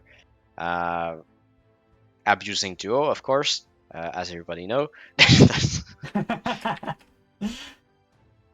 But yeah, the German team against WWS8LPPD is going to be interesting as well. But I do think that a way more strategic and mind-boggling series will be held on the side of Tri-Tubed and Overpush and Underbuild. Mhm, mhm. I mean, this was just a really, really special day of Legion. I think both of the series that we watched were really kind of hard fought, neck and neck. Three Yes. game series, like there were no 2-0 stomps. We got to see all 6 games on stream today, and I just think that it was some of the best Legion games we've seen in some time. Like the 2 games that we cast could Yeah. easily have been the semi-finals and grand finals of a previous tournament. Like Yeah. Yeah. these were just Definitely. super high level, as you say, all very very high top 25 players in the main Nova Cup, and the level of play that we saw today on stream was just very very high. So I have to say big congratulations to the winners that we saw on stream. Obviously, no working, no problem, won in round 1, and WWS8LPPD in round 2. And a big upset, really, seeing X Crash going out in day 1. I mean, I really had them pegged, if not to win, at least make it through to the finals, because the guys are just out of their minds at the moment. But like you say, Yeah. maybe XGod just hasn't been practicing that much lately. Like we haven't seen him so much on the ladder. Maybe he just isn't getting as many games in as his competition, you know? Kind of expecting to just wander back in at the end of the month, win the tournament, take the winnings. But I don't But think no. this was a big issue. Like the game sense was still there, but if you watch all 3 games back, it is exactly what we discussed about it being predictable. It is exactly as we predicted. X got always out of the game to enable Ashton, and they just played towards that. They Yeah, knew Xgar gonna long save and try to lead to give an early lead to Ashton, yeah, yeah. but playing around that, knowing that this will happen, is one of the strengths of Julian and Green Spirit. Playing together, they say, okay, that's gonna be a long save, that's gonna be that going there, and I have Priestess, I know it's a 7 Sen, and so I can play around that. So all of those little details really makes a big difference Yeah, in a tournament setup. yeah, yeah. It was really good calls, like very well uh, reading the game state there. Let's say from Bergs das Brot und Grangeist, they just were in control. Like game one was a little bit shaky from them. I think Xcod and Ashton played that one much better than they did, if I'm brutally honest. But they just came back, right? They weren't daunted. They didn't tilt, and they just the level of play that they pulled out in games 2 and 3 was just much, much higher than in game number one, right? I was kind of Yes. worried during game one that we were just going to see a 2-0 stomp for X Crash, but Yeah. I'm very impressed that WWS8L PPD were able to bring that one back, reverse sweep, and make it through to the semis tomorrow. So really, really well played to those guys. Credit where credit's due. Yeah, I'm really excited to see what happens tomorrow now. And it is not the four first seeds that are going through. It is the number 1, 2, 3, and 5 going through to the last day. The ELO is truly just a number, guys. I mean, we did have the ninth seed going to game 3 against the number 1 seed. So it's just sometimes it's just how you play those games, your strategy, what you're able to get out of those games. Yep. Uh, yeah, sometimes yes, it seems like, oh yeah, it's 1, 2, 3, 4 already always. But if you look back towards the games, like the first game we casted, uh, like this is finer and no working, no problem. Mhm. That was very close. And even if it's a 2-0, if it is a very close series, if it is a very close to 0, you don't know that in the numbers. So Yeah, exactly, dude. Exactly. Well, I think that's a pretty good point to end the cast for today. It obviously goes without saying, massive thank you to Shadowings for co-casting. I think it's very nice to have you back on the panel. It's been a little while, as we said at the top of the stream, since you've been casting, so it's great to have you back on this side of the desk. And a massive thank you to Auto Attack Games, of course, for one, building the game that we all know and love, but two, kind of hosting and providing the prize pool for this fantastic series of tournaments. It's massively appreciated by the community, I'm sure. And a big shout out to all of the tournament helpers. So that's Seraphim, Natto Dog, and Schnerd, another angry German. So thanks to those guys for all of the behind the scenes work. Like, it might not be readily apparent just how much effort those guys put in behind the scenes, but it is massive. I tell you that. Like, handling everything that they do to make sure the tournament runs smoothly is a lot more work than you might expect, but it's essential work. Like, we wouldn't be able to run such a big 4 division tournament like this without those guys. It really is incredible the amount of work they put in, and it's just massively appreciated as always. So I think again a good point to end the stream now, guys. Make sure you're all back here same time tomorrow, 6 p.m. Central European, or I believe it's 9 a.m. Pacific time. Make sure you're back, same Twitch channel, and we're going to have an amazing semi-final and grand final of the main Nova is Cup. it 7? 7 Uh, CST? 7 CEST. Thank you, Shadow. Yeah, 6 p.m. is UK time, which for some reason is in my head. I don't know why. I don't know why. I get confused. But Shadow, any last words from you, my friend, before we end the stream? Special thanks to the voice of Legion himself, being there every Nova Cup, and all the organization of finding the co-caster is also a large part, and also having the energy. Yeah, I mean, yeah. I mean, I'm getting on a bit now, guys. I'm no spring chicken. It's kind of hard to find the energy sometimes. I'm not going to lie, but it's just a game I love so much. It's a community I love so much, and I wouldn't be anywhere else. So, yeah, thank you, Shadow. Very kind words. And yeah, Twitch chat. Make sure you're back here again, same time tomorrow for the semi-final. Until then,